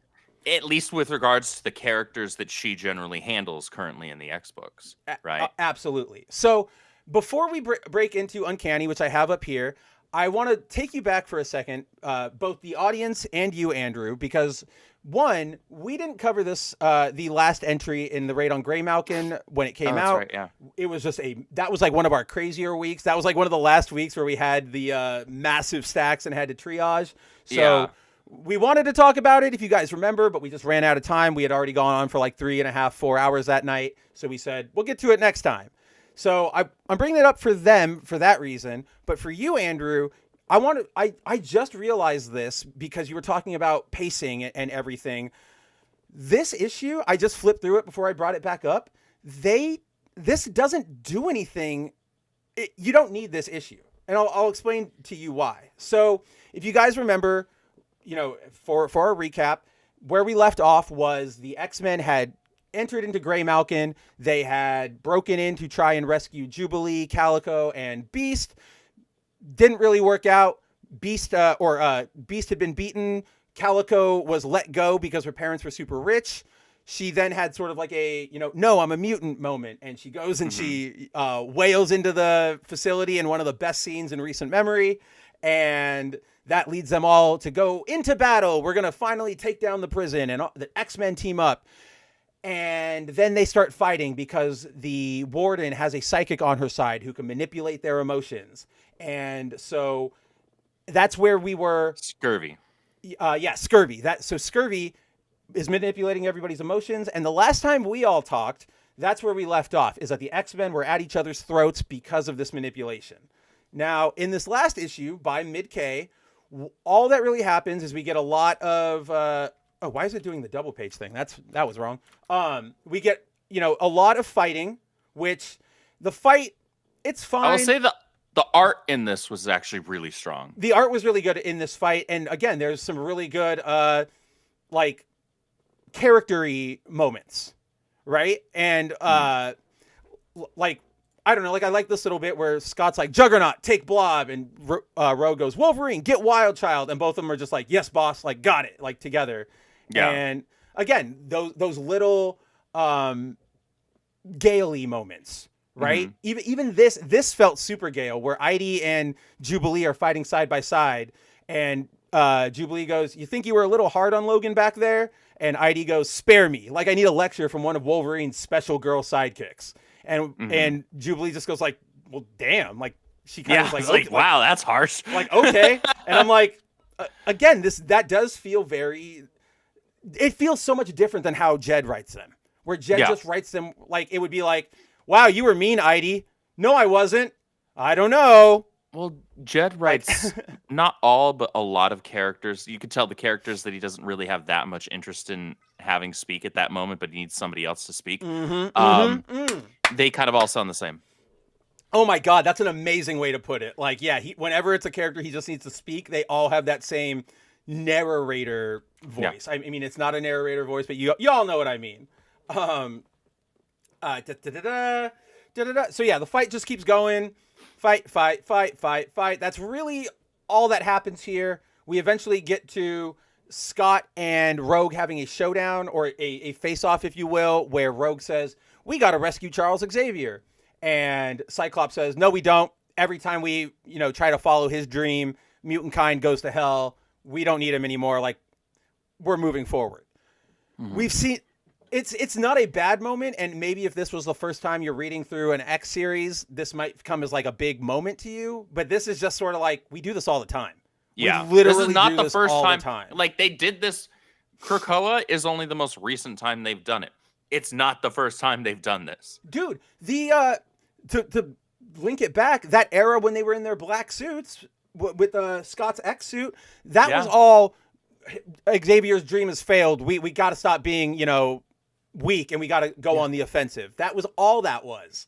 So it's which is one of the reasons why they had that whole big Avengers versus X-Men event anyway. It's not a good event. It was not a good event. It was so bad. Although I did like that little moment where I think it's Rogue tricks or no, it's Hope. Like Wolverine gets like thrown out of the Quinjet, and then Hope leaves like a trail of beer in like the Arctic. And he just like follows it, and he goes, I didn't know where this was going. I didn't expect to find you at the end of it. And I'm like, funny little bit from Logan. But yeah, so that's sort of where we devolve here. The X people get at each other's throats. They're about to throw down again when Scurvy shows up, unleashes a massive psychic blast on everybody. And as we draw this issue to a close, Juggernaut goes, hey, if we're going to fight a psychic, we need a psychic. And he goes to free who he thinks is Charles Xavier, only to turn around and see that Psylocke and Kurt have already found the real Xavier. And that's where we end this issue. Now, for our viewers, you can kind of see why we elected to not really touch upon it the other week, because nothing really happened. We can recommend, go check out the dialogue for yourselves, because that's where it's interesting. But we're not going to sit here and do an audio read for you guys, because nobody wants that. Nobody wants that. But yeah, so to that, but to you, Andrew, I don't know if you noticed this, but like, this is kind of all that happens here is that brawl.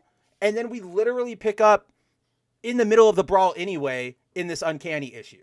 All this X issue did was set up Rogue versus Cyclops, like the ideology split. Yeah. Which, like you said, we've seen it before. The only different thing here is Rogue being in this position. She's never been that one, but... Well, because, she hasn't been a team leader in a long time. Exactly. There are people out there that will pretend to act like they read comic books, but they don't. And they'll pretend like Rogue has never been a leader of the X-Men ever in her entire existence. I remember that. Factually untrue. Very much so. She has been a leader of the X-Men, and hit and miss in terms of whether or not she was a good one, but that was something that actually played with in the story, because everybody was like, you're not a great leader. Like, you're really bad at this. You're a little rash. Like, we're used to following Cyclops or Storm, who like in the early 2000s. I'm thinking back to Like he got blinded by the light, right? Yes. I think it was Ramos. That was. Yeah, so you had Ramos penciling that one. Of course, that's why I own it. But like, she was kind of rash as a leader there, and not particularly great. And so this isn't new. However, the way that they're setting up here can be interesting. We're just, unfortunately, I feel like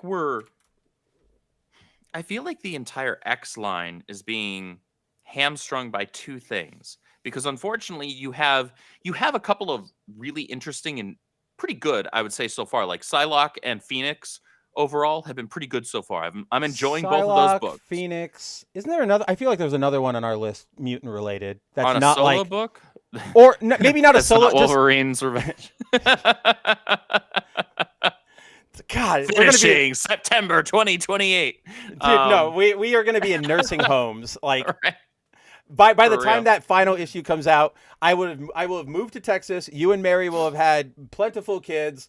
I will be in the nursing home like down the street from you. And Andrew, it happened. It happened. And just imagine it's like a horrible ending. No. Imagine it's one of those endings where it's like, it ends and then it's like to be continued in the next like mini series or whatever. Right. And I'd be like, no! They'll never happen in our lifetime. Yeah, exactly.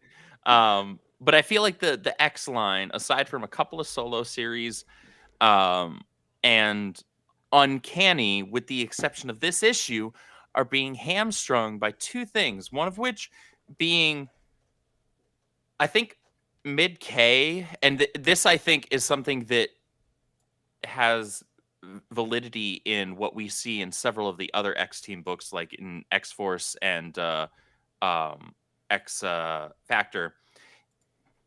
I think he's got this architect position right now when it comes to the X line, because he is the one on the main book. Right. Yeah. And so that's why we're seeing all of the other books just about that have anything to do with the X-Men that are on Earth right now. So anybody that isn't Jean, basically. Why there's at least some level of leaning, and mileage may vary, but there's some level of leaning into that. Oh, mutants are oppressed again. Yes. The world hates mutants, blah, blah, blah, blah, blah. And so we're leaning into that because that's probably the best and newest idea that Mid-K can come up with. And by come up with, I mean, oh, this has happened before in the past. I could do this again. And then it's being hamstrung by your typical stupid crap, like what we see just completely taking over Exceptional. Like that's all Exceptional is right now. Like it's if there is a X book right now how that disconnected is like that is, nothing's happening. It's all just like YA social commentary, uninteresting nonsense. And then you have like the diamond in the rough, which is, for whatever reason, Eve Ewing understands Emma Frost's voice and nothing else. It's so it's so baffling, guys. Like I don't.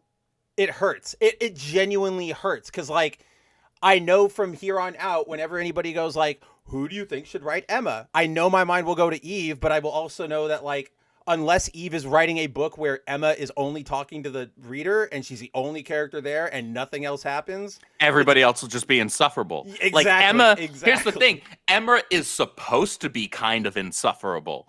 Like she's supposed to be that's a why twat, it works.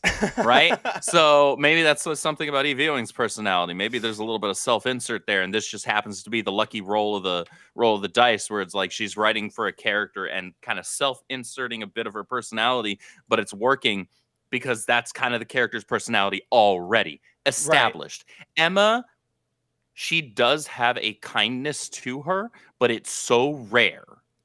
Usually she is that diamond exterior in the figurative sense rather than using her powers, to where she's just kind of a bitch. Right? But she's also at the same time a really intelligent person and a smart and good leader. So it's that balance. It's like you want somebody nice, you want somebody that's a good leader. Well, sometimes you got to play with the scales a little bit. Right. It might not balance out perfectly. Right. And Emma is not the one that balances out perfectly. Emma is like the almost like that, like the hardened dad figure we see in a lot of like movies, right? Where it's like the boy's got to go learn it on his own. I'm not going to show him any compassion. Like, even though the dad really loves them, that's what Emma is. She's not going to. because of her childhood being so crappy, she wants to make sure you can survive, and not just survive, but thrive. And she knows that that's going to take getting your hands dirty or being and she a knows little bit of a from dick just sometimes. personal life experience, because that's, you only know what you know, right? And that's the experience she had. She had a crappy childhood, but she managed to survive and thrive, right? Both of those things, right? And make it through. And so, yeah, that's something that I think she does tend to push on to anybody that's one of her students. But it works for her character because that makes her very different from 1000%. somebody like Charles Xavier, or somebody very different from like Scott or Magneto, whoever is currently leading the team or in a position of leadership and authority when it comes to the X-Men. Like that's great, because then you have these different dichotomies happening. You don't want, if she was no different or grew into being no different than Xavier, boring. Just give me Xavier. Yeah, just keep him. Right? I'll just keep Xavier. I like Xavier. Just give me him then. Don't make Emma him. I don't need Emma to be him. I like that everybody's different. I like Xavier, but here's the problem. They don't know what to do with him anymore. No, they don't. They have literally exhausted every angle of his character. That, like, even this whole thing of, is Xavier evil now? Like, we've done this. Like, it's not... well, that's the thing. They've overplayed that plot bit, especially.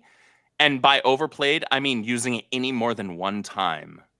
Because now all of a sudden it's like, well, how many times do you want me to question this guy? Right? Right. And, well, then we're going to see what's going to happen. In 4 years, they're going to be in good terms with Charles again. And it's going to be like, why? And then something's going to go wrong. And then we're going to go, well, duh. And then they're going to be friends again. And we're going to go, why? And it's just, do something else. Like, it's not surprising anymore. There's no... Yeah. They have the next, like, X-Men event coming up, guys, is like, I think it's called like X-Hunt or like X-Manhunt. And it's every book, like even Exceptional, ties into it, where all the mutants are looking for Charles Xavier. But it's like, who cares? Like, this isn't, I don't know. It's just, I don't care about Xavier. This type, like, I like Xavier as a character in almost every other depiction where he isn't bogged down by like 80 years of trying to make him interesting in a world of people with like laser eyes. Yeah, that's where it, like, everything I'm not goes fond. completely off. I never liked the whole is Xavier actually like really bad angle. I liked the idea in a very measured approach. Has he done maybe some semi-questionable things in order to make sure that everybody else was protected? And that kind of thing, because then you actually have some moral gray area to play with there. But the thing is, when you start talking moral gray areas, when we're talking heroes and villains, you need to be really careful not to just completely blur the lines with that all the time. And I think a lot of writers don't know how to do that, because it's a genuinely tricky thing to do. Like that is, speaking as a writer, that's not an easy thing to do, especially with established characters, because you still want to remain true to the characters and how people perceive them. And Xavier is one of those characters that, like I said, as soon as you start to overplay that type of a plot bit, you take me out of the story with them, because I have always really liked Charles Xavier. I loved Professor X growing up. But they've too many times now just done weird things with his character where it's like, I don't know who you are anymore. And clearly Marvel doesn't either. They don't know what to do with you, as you just said. Right. Yeah. Right? No. They have no idea. I like that. Like, you don't know what we're doing with him. Who are you anymore? I really like that. Like, I'm right there with you. I think I'm a little more. I've always been a fan of the idea that Charles, like, I like the ambiguity from Charles, but I also like when it leans a little more into he did awful things for the right reasons, right? Like, that struggle of a leader.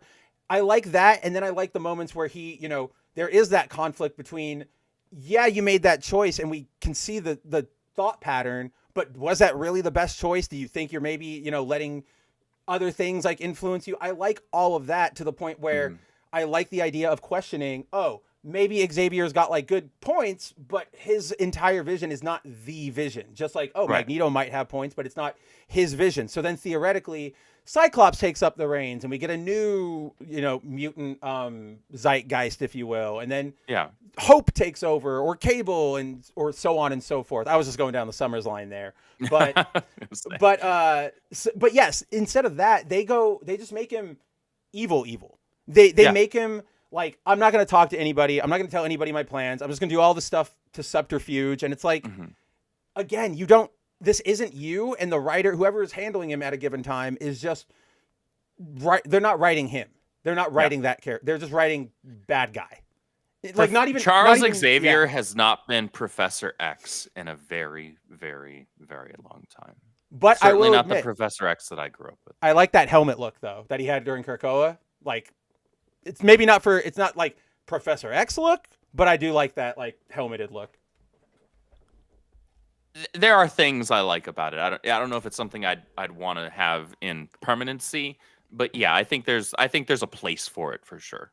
I think I'd like if he had the helmet as like a tool, like make that his helmet, like Magneto has a helmet. Maybe not keep like the black skin suit, but keep that helmet. Because remind me, I think it's cool. I for obvious reasons, I dipped out of the Krakoan era fairly early on.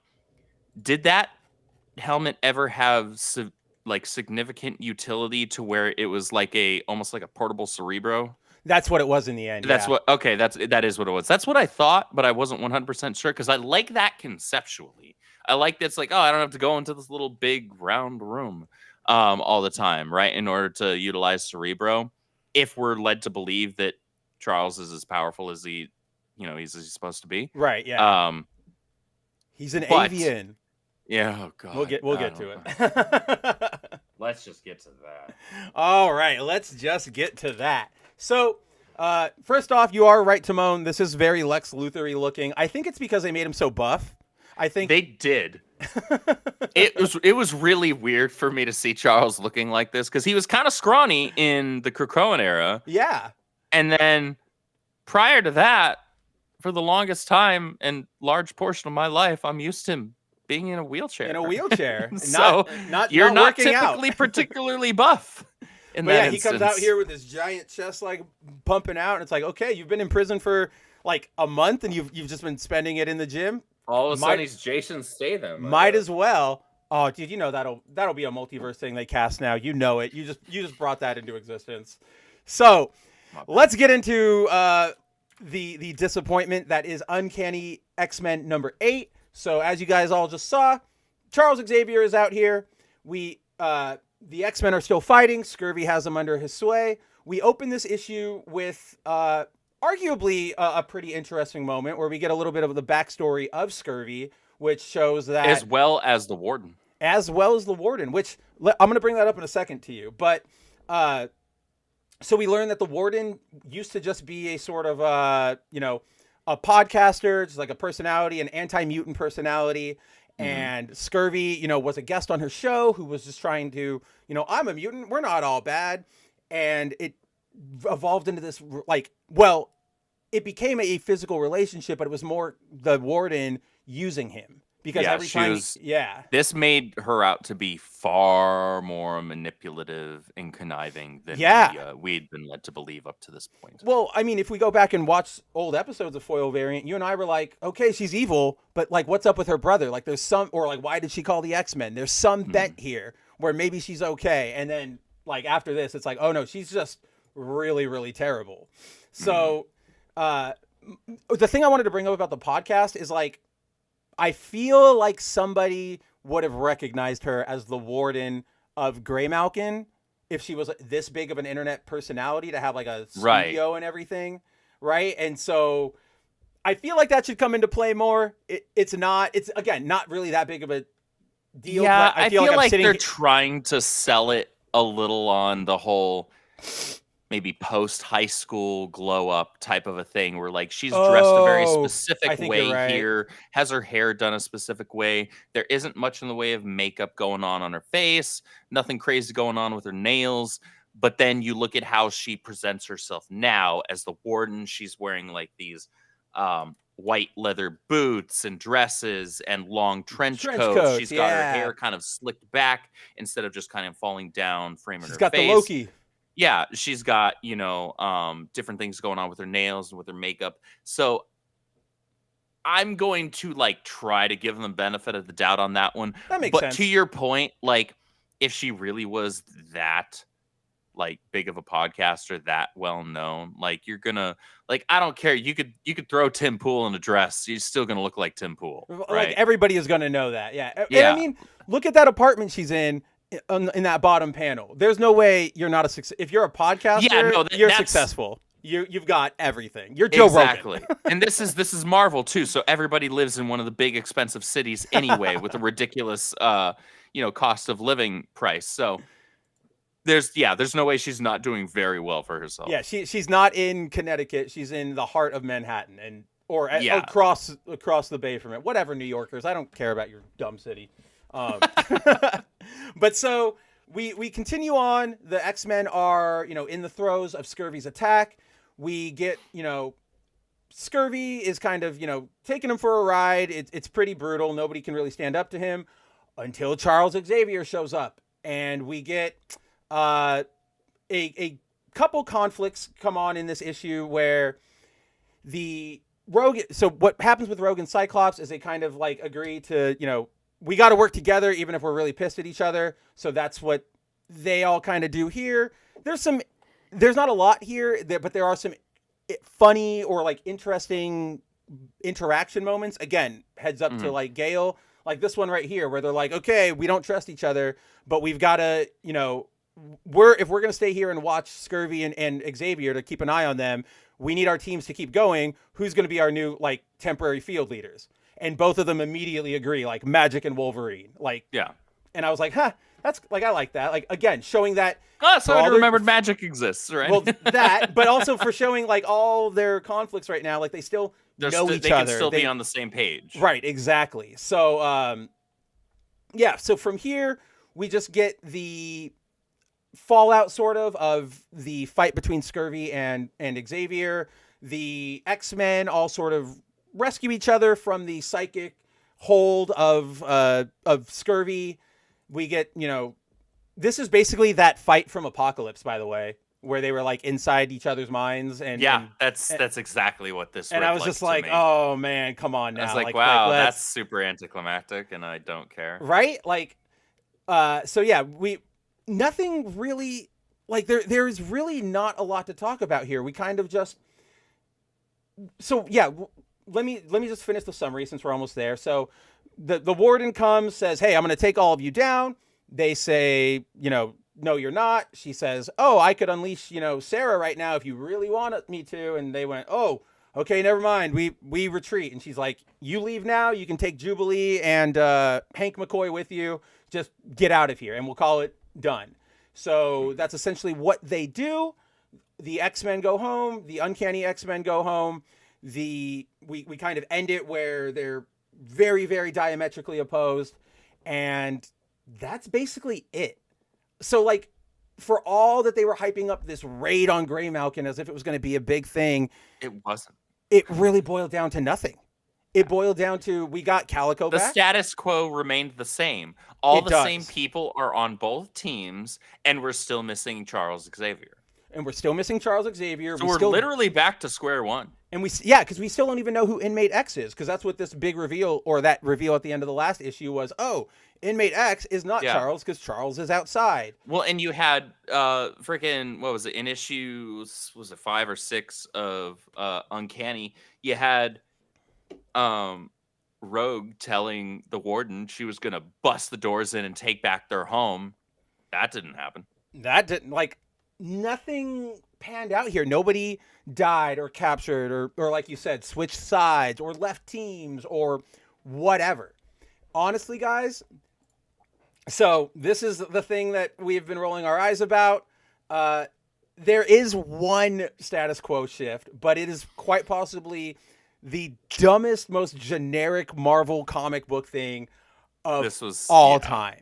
This was like peak, and not in a good way, Marvel Comics going full Marvel Comics. So the biggest thing, like we said, The X-Men are all normal. The Graymalkin prison still exists. Fine. Like, Xavier's still on the loose. What this issue did reveal, though, is that Charles Xavier is part of a race of very, very... I think they're just a race in and of themselves. Like a race of bald mutants with very, very strong psychic powers. They're called avians. And the three known examples we know are Scurvy here, Charles, and Harvey X from the very beginning of Uncanny X-Men. The kid who helped out Rogue, helped her stop Sarah, and then like immediately died. So that is the big setup is, ooh, big special race that Charles Xavier is a part of. So what annoys me the most about this, aside from it being a dumb retcon already on its own, is that in hindsight, now looking at this being the only status change coming out of this interline event, that tells me that the entire purpose for Raid on Graymalkin was just to set up this status quo change. That and is therefore, what it is. This is literally the least interesting thing about the Graymalkin potential. It's the least interesting thing about the X-Men right now because of what we were just talking about. Like, who cares about Charles? We don't need this. Like, we don't need this. You know what? This kind of shit never adds anything to a character. When you when you're this far, if you write the story and in your story, like your first movie or your first whatever, and that's what the story you're telling is like, oh, you were a special ancient race. Different than what we're talking about. That's not what we're talking about. Charles Xavier has been around for a great many years. We're talking about things like if you have had a character like Charles who's been around for over 60 years at this point, doing this adds nothing, and it just, what does it do? Does it make, for example, the Scurvy says there are five of us, 5 avians. We're 5 of us because Harvey died. Do you care about who the other 2 are? Do you? No. I genuinely don't. I don't care about this as a concept. I don't. That's what I mean. It's like there's nothing interesting here. None of what this is this? adds What does anything. this add? I was about to say, what does this add? We already know Charles Xavier is one of the most powerful mutants of all time. He can do crazy crap. Or is he now not a mutant? Is that what they're gonna try for us? This time is, oh, he's not a mutant. He's an avian, but they're so closely related to humans that they're blah, blah, blah, blah, blah, blah. And guys, this, by the way, avians, not a thing before. I went and I looked. This is a brand new concept. This isn't a deep cut from Thor number 128 or whatever they love to do. This is McKay going, I'm going to try this out. So Xavier came out of an egg. Well, in Krakoa he did. But more to your point. I was about to say everybody did in Krakoa. Everybody did. But that's the other thing, Timon, is what does avian mean? Did you are you flying now? Do you guys have wings? Is there going to be something about birds? Why? What are we doing thing. That's here? such a weird, of all the names you could have chosen for it too. It's already a stupid concept, but now you're going to name it something that seemingly has no relation to mutant kind whatsoever. Or brains or anything what does avian have to do with telepathy?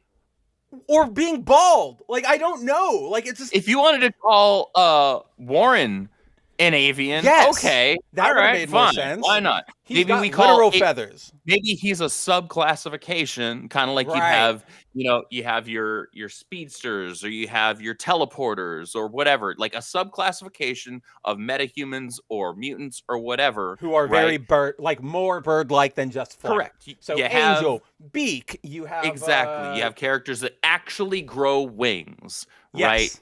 Call that subcategory avian, right? Cool, easy. Why would you do that for telepaths?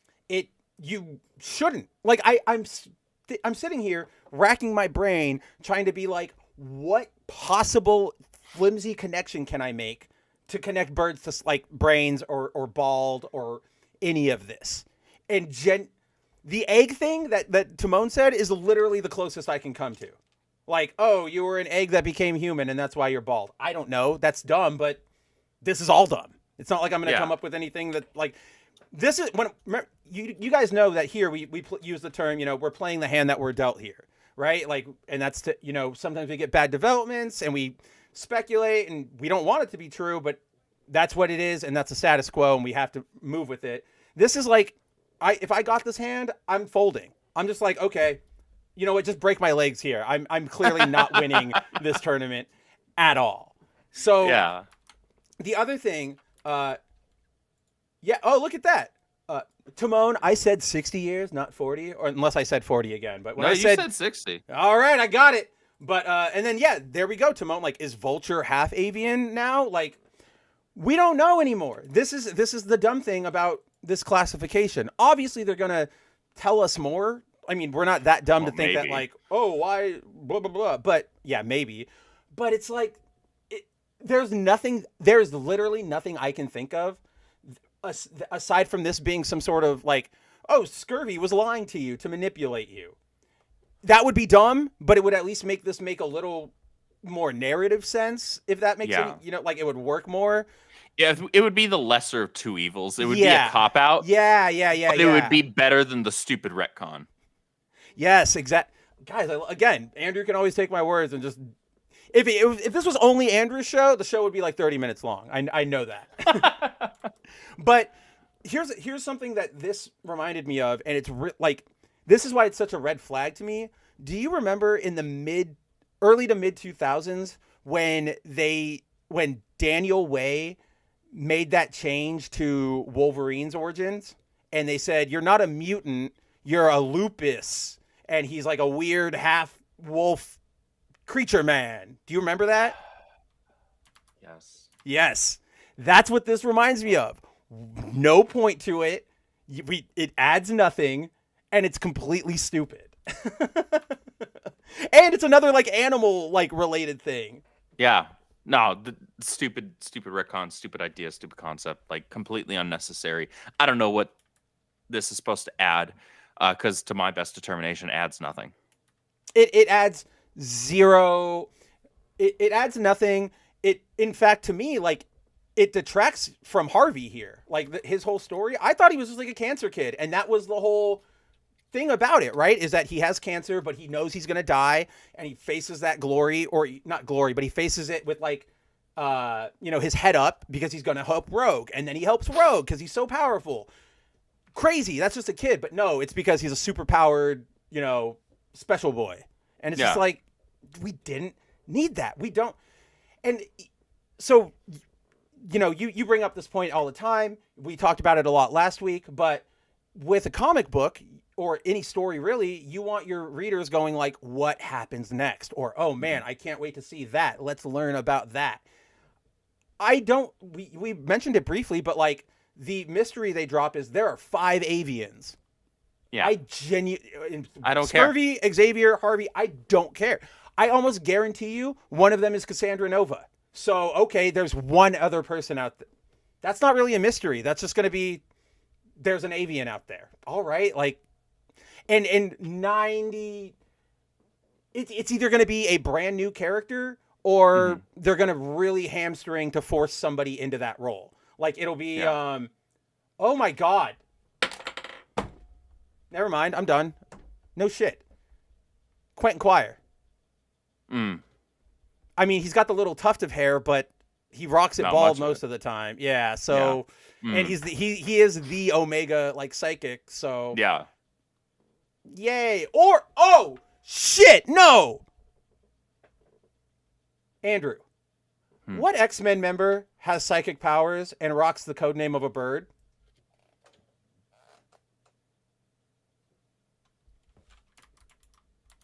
No, we're not doing this. Yeah, I think we are.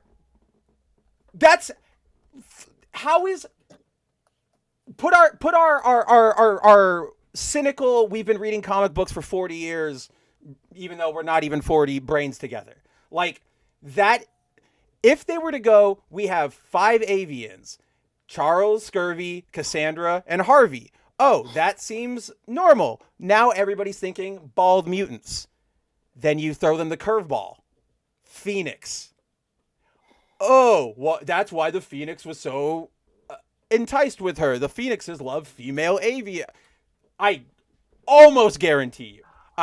almost guarantee you that is what we're going to get. And if that is what we get, much because I can see them. I know. Especially if Mid-K continues to be in charge. Thanks, I hate it. So enjoy. Get me away from this book. I know. So enjoy the Avians, everybody. This is what Andrew and I were talking about.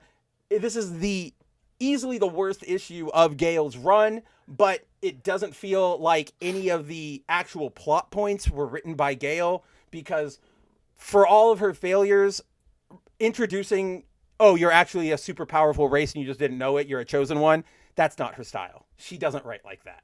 She's too much of the, like I can even use her politics to support my point, because she's too much of the, she leans so left that a lot of, we can do anything. Anybody can be anything in this roles. Like all women can be in men's roles. Men's can be like all of that. It just, why would she make a story where like there's a new super race of people that you can never achieve the same thing as? Like that just doesn't sound like her. And it's so bad, guys. This was a really disappointing issue. Again, there's some fun there are character moments you will enjoy, right? Yeah, there are some really good character moments. You can tell that's like, okay, that's Gale wrote that. Like right here. Like I love this where Scurvy's got them all suspended in his like psychic powers, and then he throws Juggernaut at Rogue. But he's like, I'm sorry, Rogue, I have my orders. And she sees it coming. And she's like, oh, come on, no. And then boom. Like, we all know she's going to survive it, but it's going to hurt. So it's like, again, good little moments, just overall really, really, really, really nothing. And like I was pointing out to Andrew, we didn't even need that last issue. This could have been a 3-issue thing. You literally could have had, we arrive, we conflict, we resolved. We didn't need we didn't need 2 books of conflict. So very, very disappointing, I think, overall, from a line that, or, a book that we've been loving, a line that we've been sort of pretty optimistic on. Hopefully, I'm just really worried that this will start affecting everything else, especially when that crossover comes, the Manhunt crossover. Because, like Storm is good right now. Phoenix is good right now. I don't want them to have to hit the brakes all of a sudden to go, oh, let me go back to Earth and deal with Charles Xavier. It just doesn't matter anymore. Especially, Phoenix can make people into stars. She doesn't need to do any of the stuff anymore. Yeah, like I'm fine with her being out doing cosmic stuff now. Honestly, I've been enjoying it for the most part. I'm genuinely looking. Is it next week that we get the next issue? I think. I think so. Yes. So we're probably gonna get like some collision between her and Thanos, and I'm here for that. I can't wait for that. Like, That's what we've been setting up. Here for that, right? That's been more interesting than a lot of things in Marvel Comics over the course of the last several months. So I'm here for it. Easy. As long as they pull it off. Mostly the Phoenix solo series has been solid. There have been a couple of standout issues, and then there's been like, I want to say one that was just kind of like, that one was only okay. That was the Carol one where she spent like half the book like randomly meeting with Captain Marvel for no reason. Yeah. And again, it wasn't even that it was Carol. It was just sort of like, where did this come from? Like, it was just like out of the blue. Yeah. And then it was almost like you're trying to remind people that she exists. Of course we know she exists. You won't let us forget it. Yeah. You've been shoving her in our face since 2012, right? So I just remembered too now that like that book ends with her like, I sent out a call for assistance, and the only people who show up are like, who was it? It was Captain Marvel, Rocket, and like somebody else. And it's just like, wow. Right. And it's like, well, at least Nova's there. Yeah, right? like at least Nova. here's the thing, and we said this, what was it, a week ago or 2 weeks ago when we had that issue, whatever it was.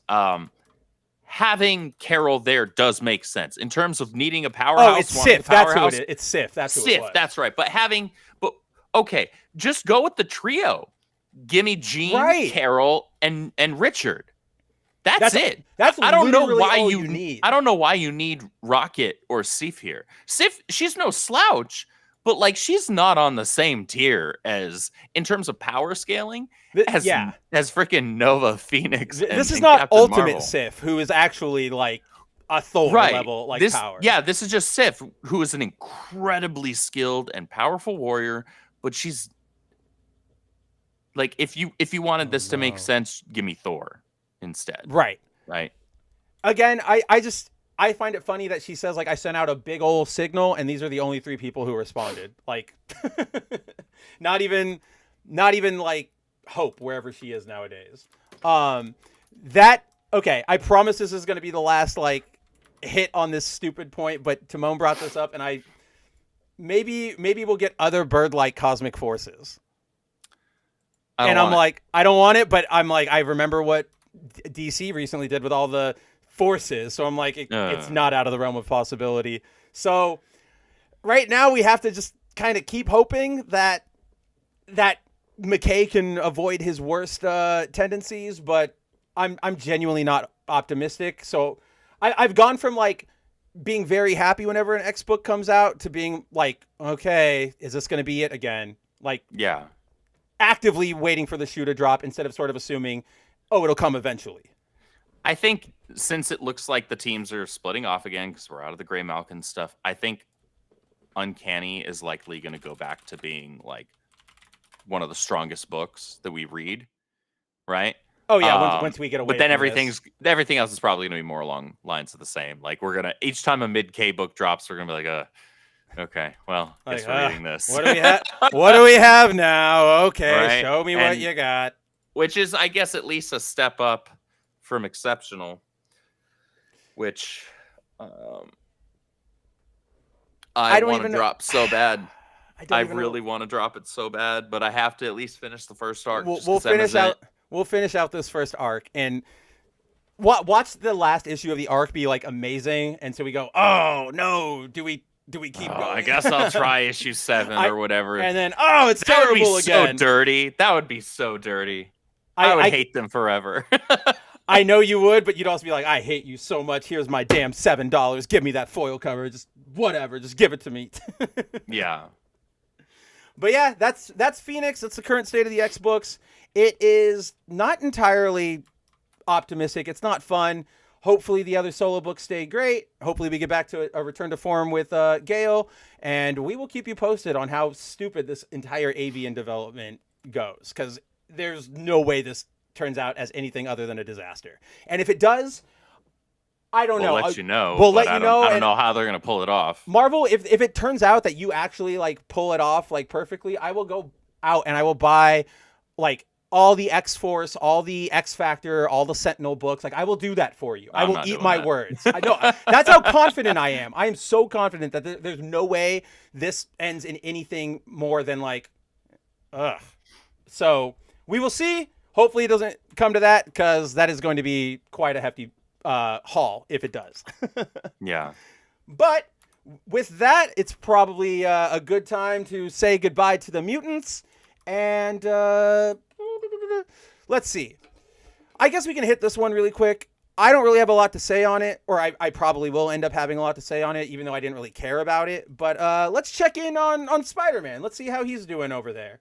In good old amazing. Whoops. If I can get our comments under control. So the issue that was like another big old nothing in terms of like so we had what was it? Not the issue, not last issue, but the one before that, where it was the little girl demon taking him through. No, that was the last one. That was the last one. Yeah. Was that last one? Okay, yeah. So taking him through whatever, different points in time, and him having to relive different things. Yeah, that's what it was. Yeah. It's like, oh no, this sucks. It's not impactful at all. I've already seen this when it was impactful. We're a few decades removed from these moments being something that means something in terms of like, especially the way that they're using them. And then this Don't you remember when Gwen died? I did. I've dealt with it. Can we do anything else? Right. Then this issue was kind of like more of the same of that, just from a different angle. Yes. And so it was, instead of going through moments that have already happened and we're just reliving, here's Peter's, the Parker Lux, greatest hits. Instead, we're seeing, the potential future of, all these people that Peter's met and, the way that they die, whether it's, dying of old age or if they're dying something resembling a violent death, all of it amounting to what matters is that none of them made an impact. None of their lives had any meaning, blah, blah, blah. And it ends the issue with Peter being, I'm quitting from this whole champion thing because nobody's life had meaning and they die anyway. And I'm like, what are we doing here? It's so, it's not Peter. I don't know who that is. I don't know who this person is. This is not Peter Parker. This is not how he would react to any of this situation.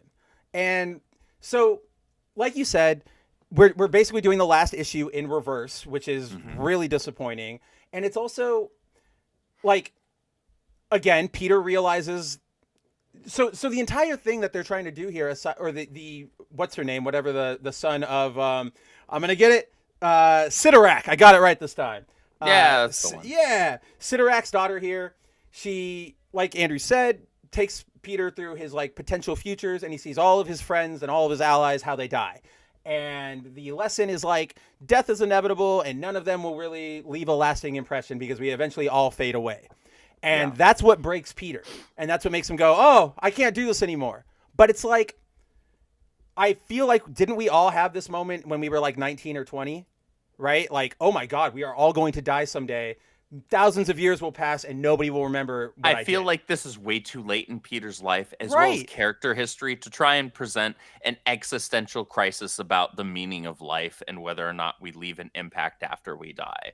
I feel like we're way past that being a storyline that you can use with Peter. Especially if you want to do that with a newer, younger, less tested character who doesn't have those lessons already built into them and understands those things. But I'm sorry, I don't buy that out of Peter.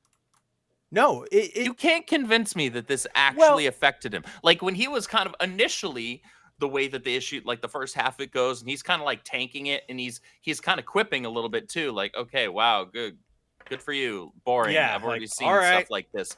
And then all of a sudden, it's the line where, or the moment where he sees the potential deaths of Miles, Spider-Boy, and Spider-Gwen. That's what breaks him all of a sudden. I'm like, even though he had just watched May, MJ, and Jonah, and Robbie, and Black Cat, and wow, are you kidding me? I was but that's the one that breaks you? Okay, all right, I'm out of here. It also doesn't work because we literally just had the last issue where Peter talks about, yes, they're dead, but I'm living still and I'm carrying their memories with me. It's so they do have an impact. So you're saying they have a lasting impact, right? Almost we're forgetting that in the very next issue. Almost like Spider-Man's character, his entire history starts with somebody dying and inspiring him to go be a fucking hero. That's why this doesn't work for this character. It doesn't work because Peter knows this. If there's any character that this does not work for, it's Peter. Peter has also traveled through time and universes. He's seen all the impacts all these people have. He is literally active friends with Miguel O'Hara, Spider-Man 2099, who is a Spider-Man who isn't directly related to Peter. He picks up the mantle 100 years later after Spider-Man is dead. And he goes, I'll take that up because I remember this hero. Inspiration keeps you it's bizarre that they try to pull this with us because it just doesn't work. This was I'm running out of different gimmicks for these demon demon children to have. Yes, I don't know what my gimmick's going to be for this next one type of a thing. That's what this reads as. Yeah, this issue was dumb. It was just I will admit I liked this page specifically because I like the little exploration of this is how mundane life will be. This is sort of one day you just die. Jonah gets a brain aneurysm. Shay gets in a car accident. Robbie gets trampled at a rally for all the social housing things he's trying to advocate for. It's just one of those reflections where you look on it, you're that's life, man. Life is wild. Betty being down there, the Betty and the Norman ones are the ones that got me though, because Betty, her thing is like, she's laying in her deathbed wondering if the family will stay together after she passes because she's like the glue. And then she realizes it doesn't matter and lets go. And I'm like, oh man, that's crazy. And then the Norman one is like, they've written hundreds of books about him, but in a couple like 100 years, nobody remembers him. He's a trivia like question. And I'm just like, dude, that's good page. Again, awful book overall, but a good play with the hand that I guess, well, Joe Kelly dealt this hand himself, so I'm not going to give him that excuse. Yeah, I'm not going to give him that excuse, especially knowing he can do better. He can do so much better, and because we were both reading Venom War Spider-Man, so we know he can do better. And out of nowhere, he just doesn't want to. And again, I think maybe, like you're right, a lot of it is the gimmick is running thin, but then that's on you. Don't introduce that gimmick without it being fully fleshed out. Because then you get into, we're just repeating gimmicks essentially, which is where we're at. Yeah, you just repeated the last gimmick, but you just the last issue, angle. And then like he dies, but it's the not art's even really through... strong. I like the art in the book. The art's fantastic. I have really no complaints against the art. But then he doesn't even die from that challenge. Like the demon's brother steps in and who he already beat and just like kills him. So I don't know. This is really disappointing because I didn't expect a lot out of this arc, but I at least expected fun. Yeah, I expected this to be kind of a filler arc. Oh, 1,000%. But now it's just kind of like, what are we doing here? It's like not even filler. It's like filler for filler. This feels like it would have been a story you throw into its own miniseries that we all eventually never talk about again after it like runs, right? Until somebody 40 years later pulls back an Easter egg and says, "Hey, honestly, remember?" this feels like a skippable arc. It is, yeah. Because so far it feels like it has it's not carrying forward anything that came before, and I have a feeling it's not going to have any repercussions or ramifications on anything moving forward. And I disagree with that statement. Peter is literally their biggest cash cow. Marvel's not trying to take down Peter. Nick Lowe is just an absolute retard and is hell-bent on maintaining the status quo coming out of One More Day. And his stupid decision-making over there, taking down Peter is not a thing Marvel wants to do. I actually will push back against you and disagree and slightly agree with Zero, because if you look at the recent history of Spider-Man, aside from Ultimate Spider-Man, and, you know, the occasional fun depiction in something like Marvel Rivals, they don't treat Spider-Man as anything more than a cash cow. They throw him into anything. Look at that new Spider-Man cartoon that's coming out. It's completely low budget. It looks awful. But hey, it's Spider-Man, so they're going to throw it out there. Look at how they treated Tom Holland's Spider-Man by making him Spider-Boy this entire time. The Marvel... Maybe using the like active word of like actively taking Peter down might be the wrong way to frame it, but they genuinely don't care about him anymore. Like I regularly tout the phrase, nobody hates Spider-Man more than Marvel. Oh yeah, which is a true statement. And that's what I mean that's different from actively trying to take him down, because when you do that, the way that I view that statement is that that's going to completely change your entire both normie and diehard audience's perception of the character. Now your character, you take down a character, that character's not making money for you anymore. Spider-Man still makes money for them. Yes and no, because that's sort of what we talk about a lot, is the image of Spider-Man that they sell is completely different than what Spider-Man actually is nowadays. Like there's that pop culture one that they throw on like merch and everything. So that's always going to sell because people are always going to know like that's Spider-Man. That's what's happening. For like merch was selling in the 90s. I bet most people didn't know anything about the Clone Saga. They had no idea what was going on there. They just knew I know. They're like, I like Spider-Man. I saw Spider-Man and his amazing friends. So let's get on there. What they are doing, and I think we see this a lot, is they're actively shunting Peter, whether they know they're doing it or not, to boost up their other Spider characters. Because everybody else is winning. They're thriving. They're getting better. They're getting more powers. All this stuff that's happening, but Peter continues to be like not even just like the plots they subject him to. All the writing is just awful. He's written out of character. He doesn't get to do anything anymore.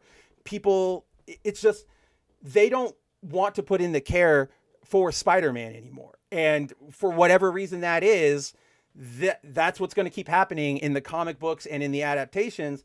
Movies and everything, that's going to be fine because they've got that status quo on lock. Like Batman, right? 1989 Batman, everybody loves him. He's a pop culture icon now. He still had, Azrael. He still had Batman Who Laughs eventually. He still had Tom King. None of those people, none of that's going to matter to the, I don't want to say consumers, but to the normie audience who's just like, I like Batman. So that's where I think they'll never completely assail that marketing character, but they're not helping to try and endear him to anybody new as a character. Sure. That's where I think it's going. I disagree with that. Because they hate Peter. They show it. Subhuman. Hey, what's up, Subhuman? I was watching a comic book YouTube channel and they said what Marvel is doing to Spider-Man is a great thing. It's not. Really not. There's this whole concept that they've been touting lately that, the reason we keep avoiding undoing the One More Day or any of that stuff is because Spider-Man is supposed to be a youthful character, and if he's not youthful, nobody's going to connect to him. And it's like that's not even true because I have a lot of thoughts on. I've been thinking about it all week. If you want more, we'll probably talk about it tomorrow night. We got to keep it a little tight tonight because we've got some things to do afterwards, so we don't want to go too into it. But I totally completely lost my train of thought. I don't even know what I was trying to say. Ta-da! Yay! Check out Good Mab Ugly. Yeah, check out Good Mab Ugly tonight, where we will. The youthful thing.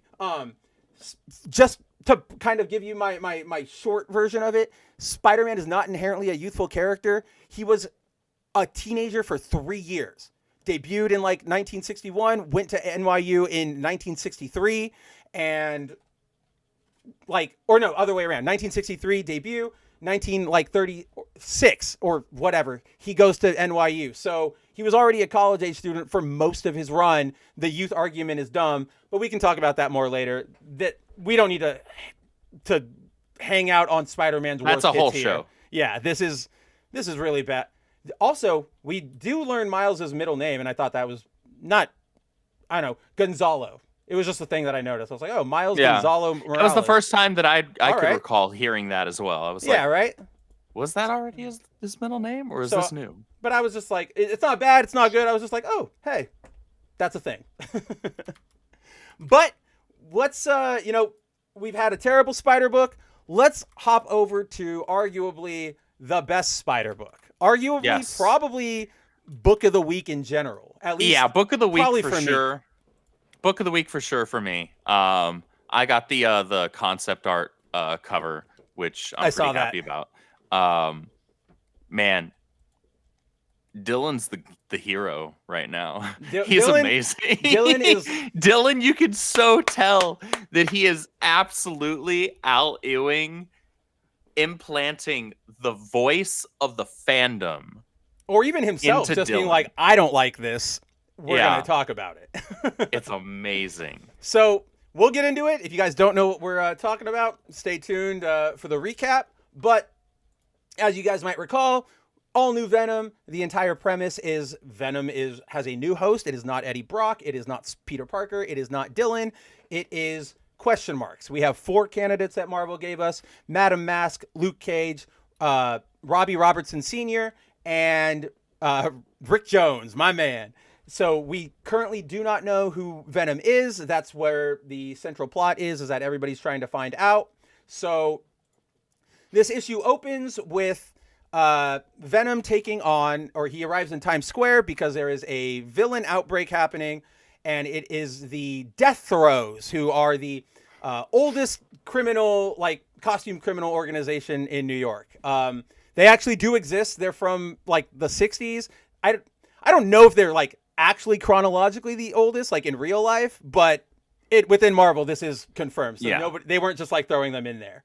But we get, and maybe you felt the same way. This is really more of a Spider-Man type of fight where Eddie, or not Eddie, but Venom shows up, talks to the supervillains, has some banter, and just proceeds to like quip the entire time they're fighting. Not a bad thing, but just I noticed that. Yeah, no, it felt like it could have been Peter and the symbiote there. It very much did. But so he obviously, to nobody's surprise, he kind of beats them.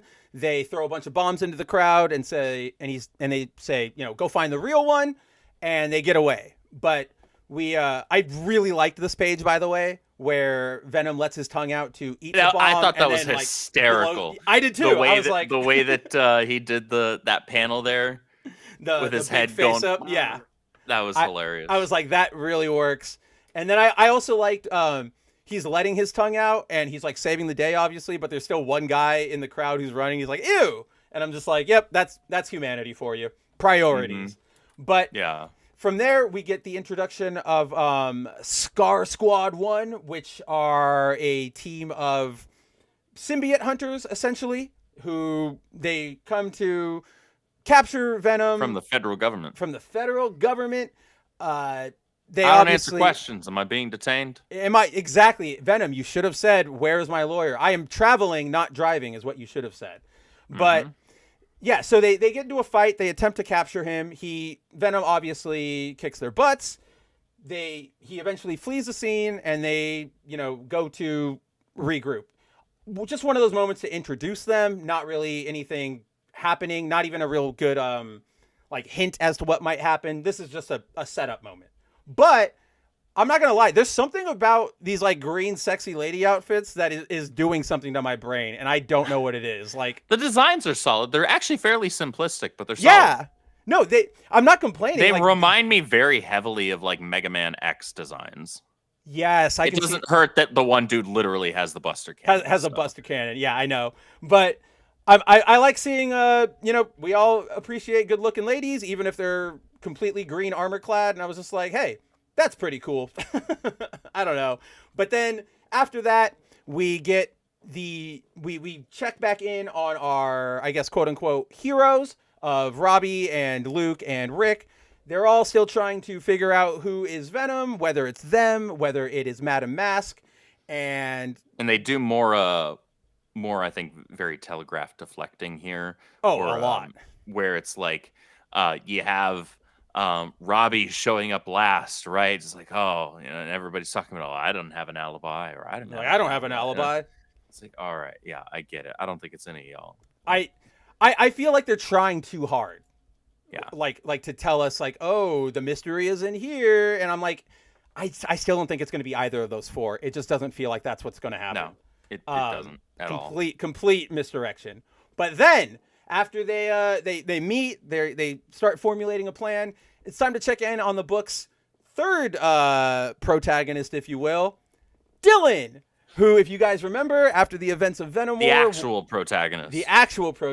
If you guys remember, after the events of Venom War, Eddie is dead, or he's not dead, he's gone, he's Carnage now. So Dylan's kind of on his own. He doesn't have Venom. He's looking for him, obviously. That's why he's, with MJ and Paul. But... to that point, in the interim, he has been sort of de facto adopted by MJ, specifically by MJ, because Paul does not like him. And he doesn't like Paul. That's fine. Exactly. That's what I'm... yeah. So Dylan is now living with MJ and Paul. And this...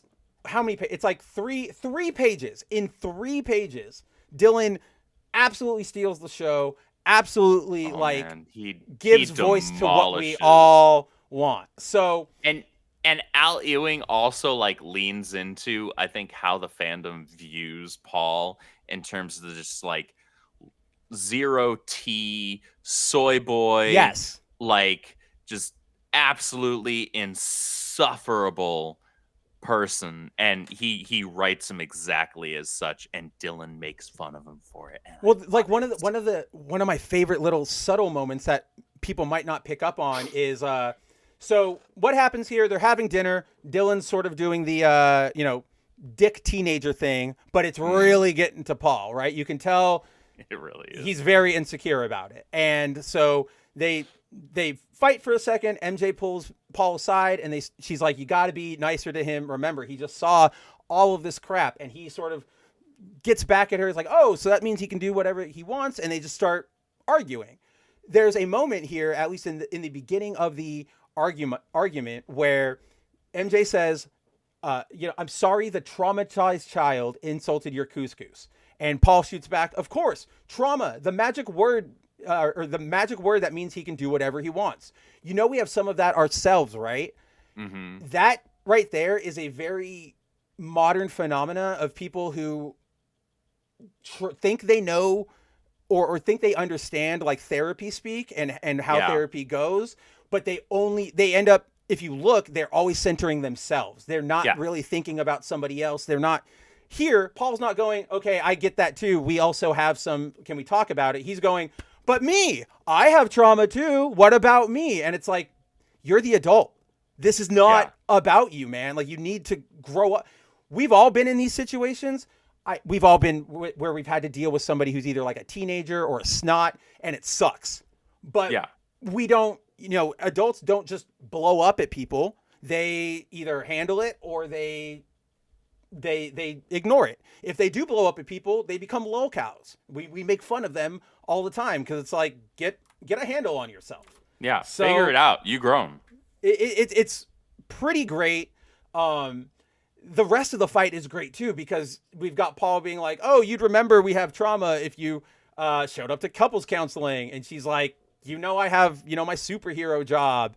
With great power comes great responsibility. He's like, oh, don't bring your ex into this. And it's just like, it's and fantastic. Dylan just says, break up already.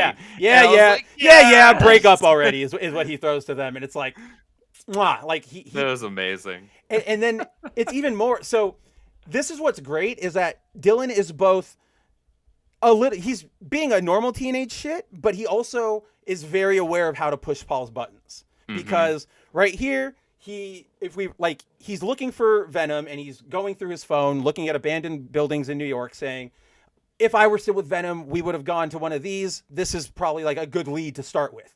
So he goes, well, I got to go look at them, but I'm clearly, my parents aren't going to let me out in the middle of the night. So he straight up just drops it's pretty devastating. He calls in Paul out of nowhere, and he's like, oh, I was just wondering, how stupid do you have to be to get fooled by a pair of imaginary kids? Reflecting back on the whole thing that happened with Wells. And he knows it's a deep cut. He knows he's hitting it perfectly because he wants to get sent to his room so he can go out. But I'm like, Dylan, you little bastard. Like, I love, like, get over here. Like, I want to, like, noogie him. Like, you beautiful boy. But then that was a great moment. But then even here to really, like, drive home the soy boyness of it all, Paul does, for his part, credit where credit's due, he decides to go apologize to Dylan and bring him ice cream. But then he's like, I'd like for the two of us to have a discussion about hurtful words. And it's like, right? Hurtful words. Piss off, you wuss. Just, you either tell him, like, hey, let's talk, or you go, you don't do that. Like, yeah, he's being a wuss. Wuss is the best words. Like, thing about it. Like, hurtful words. That's something you do to, like, 4-year-olds, right? When they're like, oh, you're fat. And you go, come, we got to talk about hurtful words. Because words can hurt. Right. Because they don't know. But, right. Again, this is what I was talking about with the millennials adopting therapy speak and not knowing exactly what they're, like, misusing it, essentially. Yeah. So. They don't know what words mean. They don't know what words mean. And it really, even though they think they're trying to be empathetic to you, they're really just making it about themselves. It's a hard thing to, like, if somebody doesn't go to therapy, it's a hard thing to notice. But Paul clearly is going to couples counseling and stuff. So this is an example of him hearing it and not understanding, like, what he's being taught. Really just thinking about himself. He's just hearing how the words apply to himself. Yes. And his own benefit. I think was it this issue or not this? Was it last Venom or I can't remember what issue it was, but there was that little bit about remember like MJ comes home from patrol as like Jackpot, and Paul's like, "Where were you? You didn't have your communicator on or whatever." And she's like, "Chill, like I'm Jackpot. I get it, but it's fine." He's like, "No, you need to check in." Like we're starting to see more of that insecurity come out from him, which is, I think, the right way to do this. Because I was also thinking about this earlier, dude. Like they, MJ and Paul got together because they were trapped in an apocalyptic world with 2 kids that they needed to protect.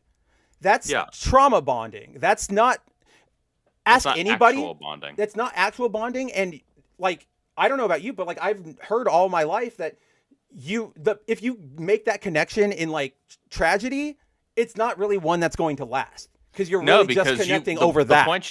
The point should be to be able to get over the trauma and get grow past it and survive and thrive through it.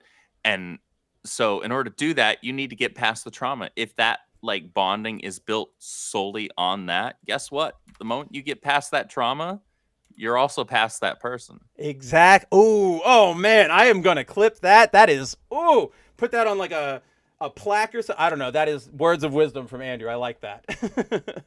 But then from there, Dylan gets out. Paul tells MJ to go get her suit, and that's where that little bit ends.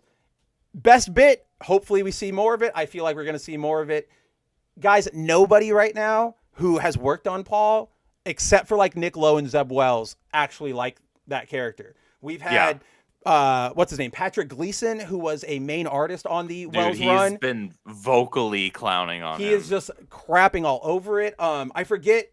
There's another guy. He's doing. I'm just going to back to the. Is it the artist? Well, no, on Carlos this book? Gomez. That's has okay. I couldn't remember. I couldn't remember if it was the artist or like the artist anchor. of this book. The artist of this book is actively like on Instagram and all the time being like, "I know, I don't like it either." Like he's actively like, "I hear you." Like it sucks. Everybody is not happy about this, and then we have Al Ewing here just going for broke with Dylan. So.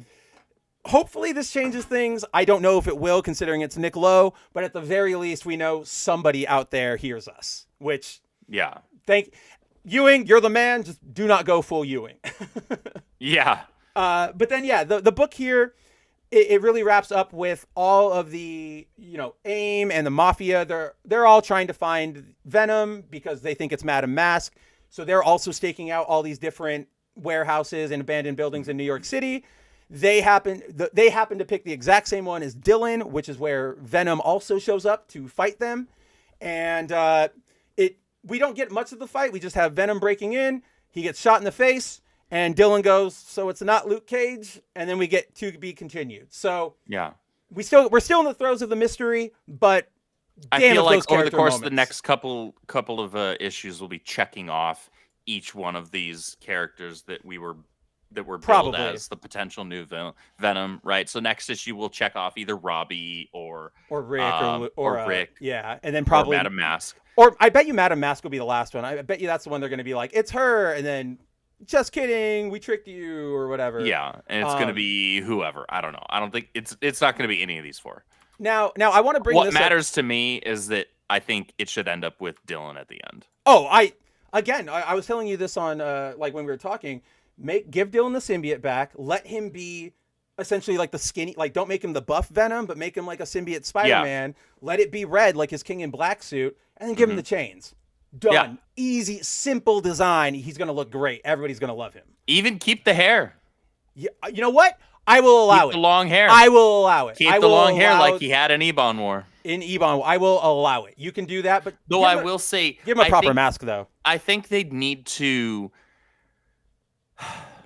Because here's the thing.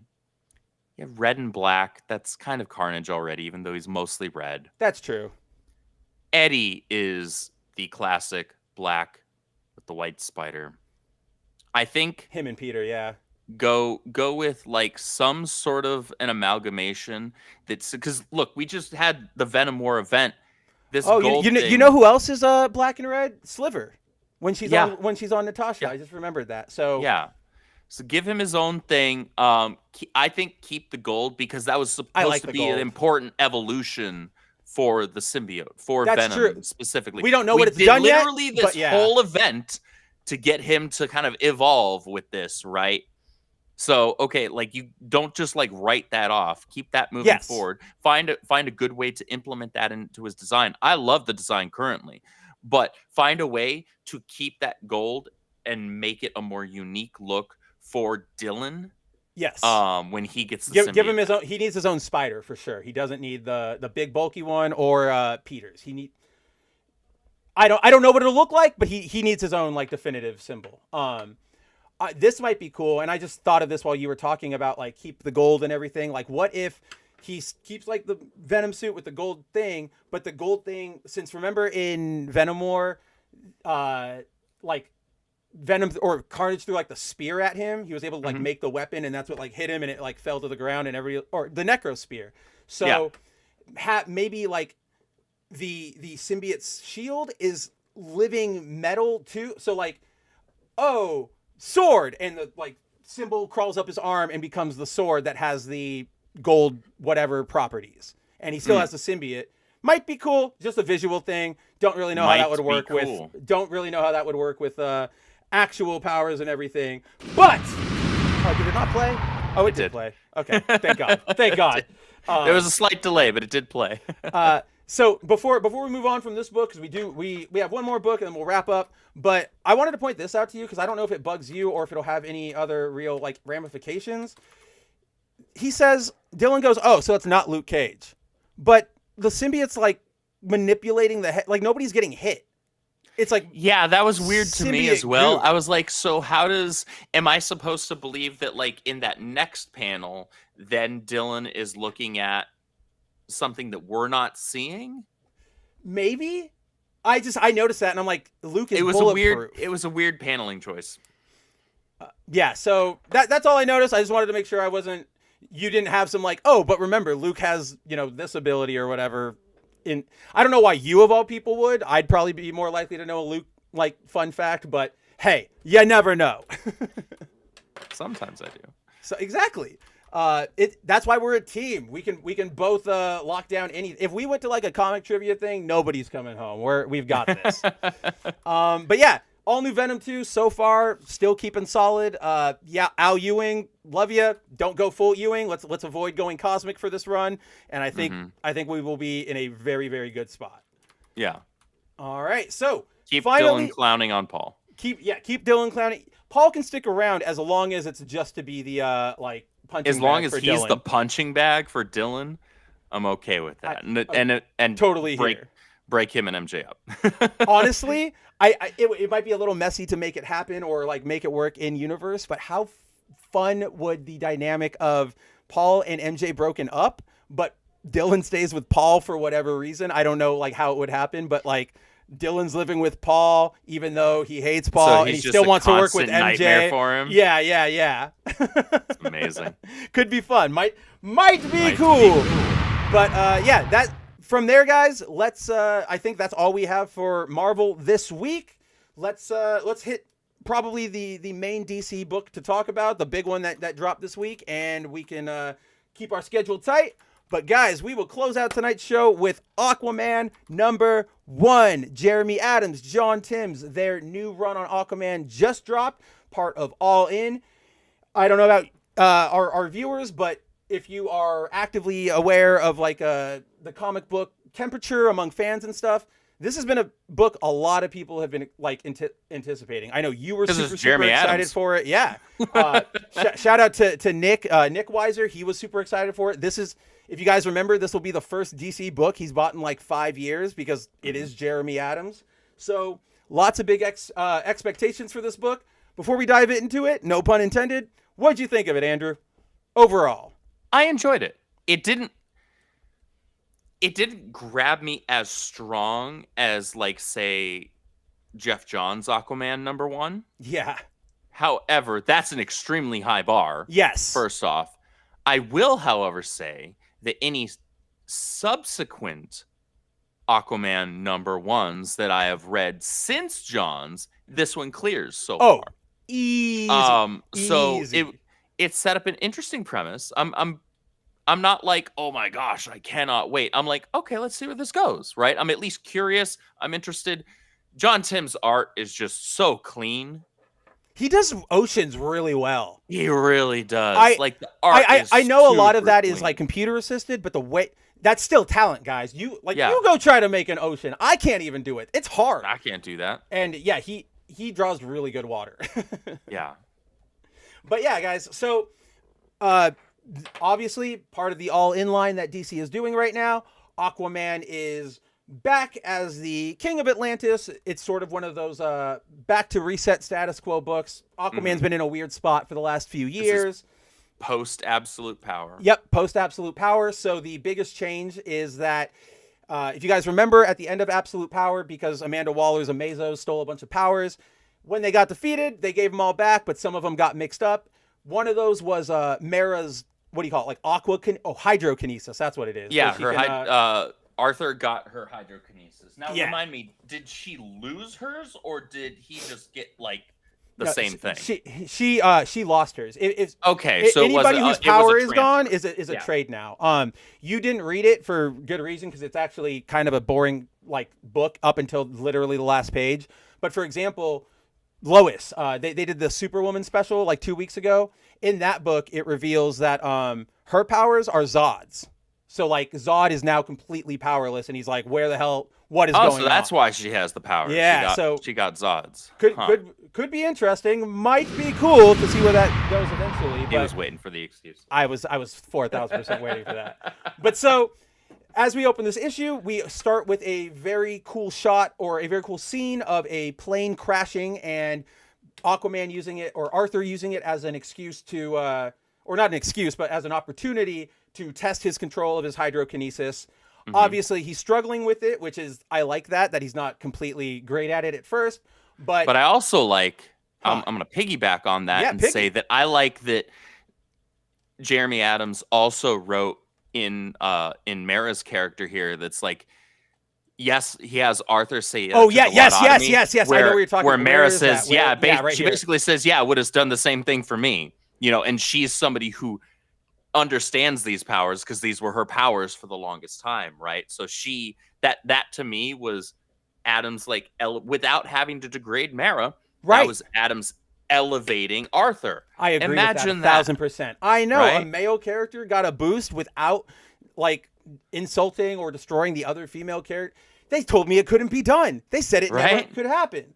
But no, I noticed that like little because it's right here. That took a lot out of me.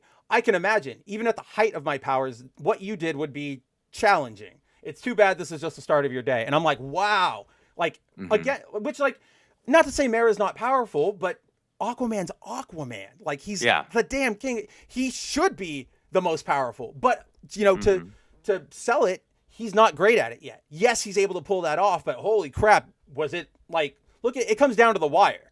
The boat, like, the plane literally goes above the boat. But I also on this note of the boat, I did like this little bit right here where the plane is crashing and the Coast Guard is like, we got to go save them. Like, let's get over there. And the captain is like, oh, or they see something on the radar coming in fast. And the captain's like, oh, you know what? Never mind. We'll just get there at like a regular pace. And they're like, what? Like the plane? He's like, oh, I'm not worried about it. Because they got this. Aquaman. I was like, just prepare to take the people aboard, right? Yeah. Like, I like that. That was a nice bit of elevation. It's also just nice to see that I'm tired of everybody hates superheroes, right? Like, obviously that's Marvel's kind of thing, but that's what they just did in Absolute Power. So I like, these people do help us. The average person is not going to sit there and look at Aquaman as if they just read 700 Mary Sue essays, right? Like, they're going to be like, oh, he saved my life. I like you. Thank you very much. Which is why I hated the premise of Absolute Power, where it was like, Amanda Waller sent deep-faked videos of all these heroes killing people. And it's like, like, how do we believe this? Why do you like, believe how are that? Yeah. Gullible, you don't even have, right? like, a psychic on your team to nudge them. They all just believed it. Like, get out of here. Get out of my face. Complete clown world. Like, yeah. This is just absolute bad writing out of Mark Waid. But, I mean, he's all the praise I was giving to World's Finest, honestly, maybe it was the Trump re-election, but like his recent stuff has not been good. That his Action Comics was really boring. Absolute Power was really bad. Justice League Unlimited is slow, even though it's got interesting-ish moments. But yeah, it's got its moments, but right now it's like super slow. I'm wanting. It's not giving me what I want. It's definitely not a drop, but it's not giving me what I want and what I know he's not a capable drop, of. but I definitely want to see more Justice Leaguing. Yeah. So then we kind of we go back to, you know, recheck in on the status quo. We go back to Atlantis. We see that Jackson Hyde is still hanging around. I genuinely don't know what he's up to these days because he's not in any of the books I read. But we then get Arthur going into you know, he goes through his day and he kind of talks about how, oh, I'm so bored. Like, I don't like doing, what do you call it? Like regent stuff. Yeah. And I'm going to push, like, this is a kind of a normal thing. We've seen this from Arthur, but I don't know. Let me, so this bugged me because yes, we've seen that Arthur would much rather be an adventurer at times or go be a superhero, but he's also never been like, ugh, I have to be here, like putting like on the like faces in the court, right? Like I'd rather be somewhere else. But more like they were drawing from the DCEU Aquaman. That's what I was about to say, because that's what you saw the second one, right? Like I did, yeah. Yeah, that's literally how that one opens. Is him being like, oh, I don't want to be on these council meetings, and I'm just like, we don't need to pull from that. Like that was not looking for an excuse to shirk the responsibility of being a monarch. Like and I'm like, maybe not. This was probably my biggest criticism is like that Arthur should always be like Diana, essentially, like I am king, like even if I don't want to be here. I could get him like having an internal monologue yes. where he's like really looking forward to getting out of here, but he's still taking his position seriously. Yeah, that's exactly what I was like. Because that's where that huge disparity between current Aquaman and this Aquaman come in. Yes. Oh man, this Aquaman was a king. He commanded like every room he came into. It's just, I don't know, like if I were like talking to a king and I saw him roll my eyes at me, I would like declare war. You know what I mean? Like, what the hell are you doing here? So that just bugged me. Hopefully they don't lean too much into that. Maybe we get out of Atlantis from here, but I don't like this bit to him. Question from Timon: round scales or square scales on Aquaman? I like the square ones. So he's got the square ones in this suit, and then normally like the DCEU ones and stuff, those are like the rounded ones. What do you prefer? I don't know if I have a preference. To me, it comes down more to the artist. Yeah. And the art style rather than the shape of the scales, because depending on who the artist is, I could like either or. Yeah, I don't think I've really given thought to that, Timon. I probably will now. Like I'll probably start like taking notice of like, oh, that's a brown scale, that's a square scale. But I'm with Andrew. I think it really depends on the artist. For me, when it comes to Aquaman, there are only two like qualities that I really care about aesthetically, which is one, short or like blonde hair. Always got to have the blonde hair, whether it's long or short. Got to have blonde hair. Two, I really liked when he had a hook water hand. So like, I don't know. That's just one thing I would always want to see back, but I know it's probably never going to come back because it's very difficult. You can't just like activate and deactivate a lost limb. You know what I mean? I'm okay. I never cared that much for that iteration. It's not. You froze. Oh yeah, I totally froze there. Oh. Nope. I'm here. I'm here. Right. I believe I'm here. Let's see.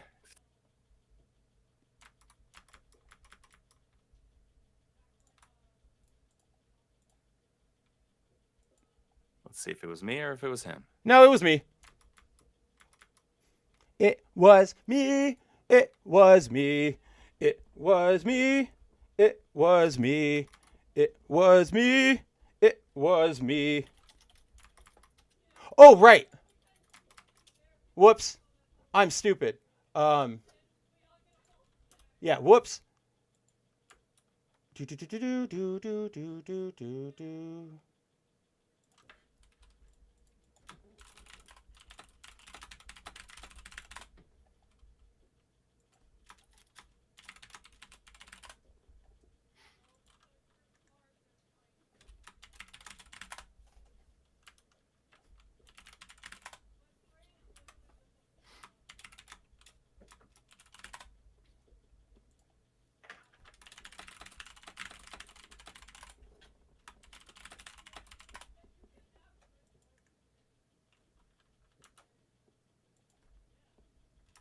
You guys can still hear me?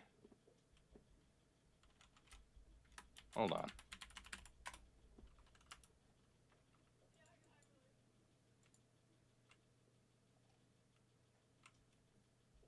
Hello? I'm still showing as live here.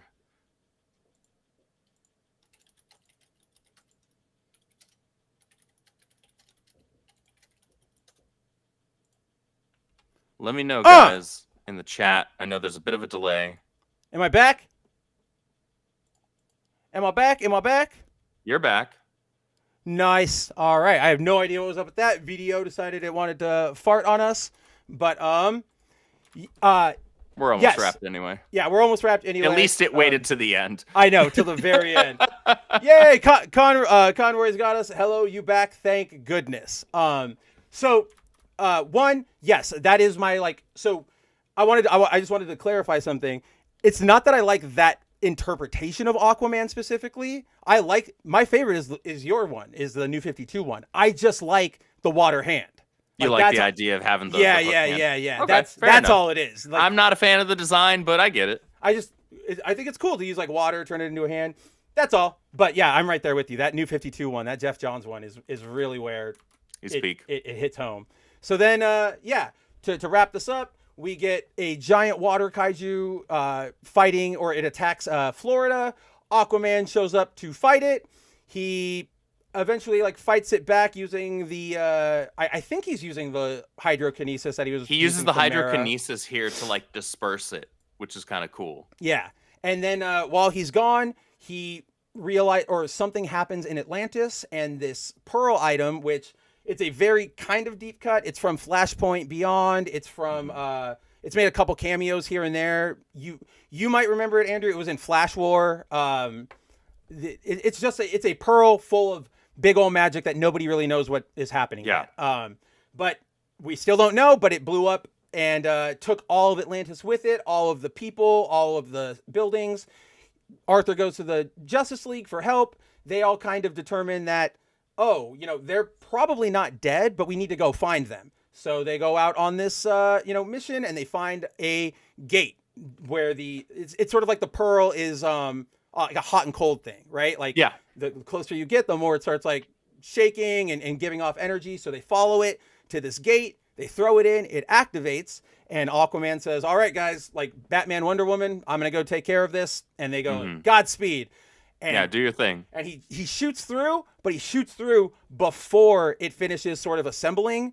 And when it finishes assembling, Bruce and Diana see that there's it's an Omega gate. Yeah. Yeah. So pretty big setup there. Overall, interesting what the ramifications of that could be. I can't wait.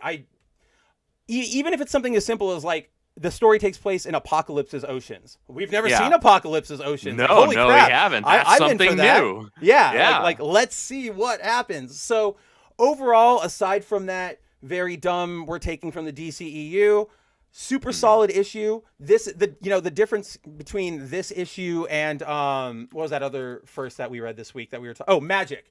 The difference between this and Magic is that we've got questions here. We've got things. We know I'm curious. Yeah, I want to see what happens more, and it's not just generic evil is back. So that's the difference. The one thing, another weird thing, and I'm going to throw this to you for clarification. They put Aquaman says something about Diana has to be in a suit to be this deep down, and I'm like, is that true? Because Superman goes down into these depths all the time without a suit. So I might be misremembering, but from what I can recall, is he makes mention of how Bruce and Diana aren't necessarily super useful down there under the sea, right? That's not their domain. They're not going to be able to be as effective, as they would be above water. So I don't remember him specifically saying that they just need the suit in order to be down there in general. Yeah. No, you're right. Now that we reread it, he just says they're not helpful in water. Yeah, they're here for moral support, basically. Yeah, pretty much. They're my Justice League teammates, and so they're here.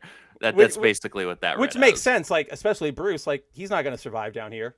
But I was like, no. I feel like Diana could at least like free swim, but maybe.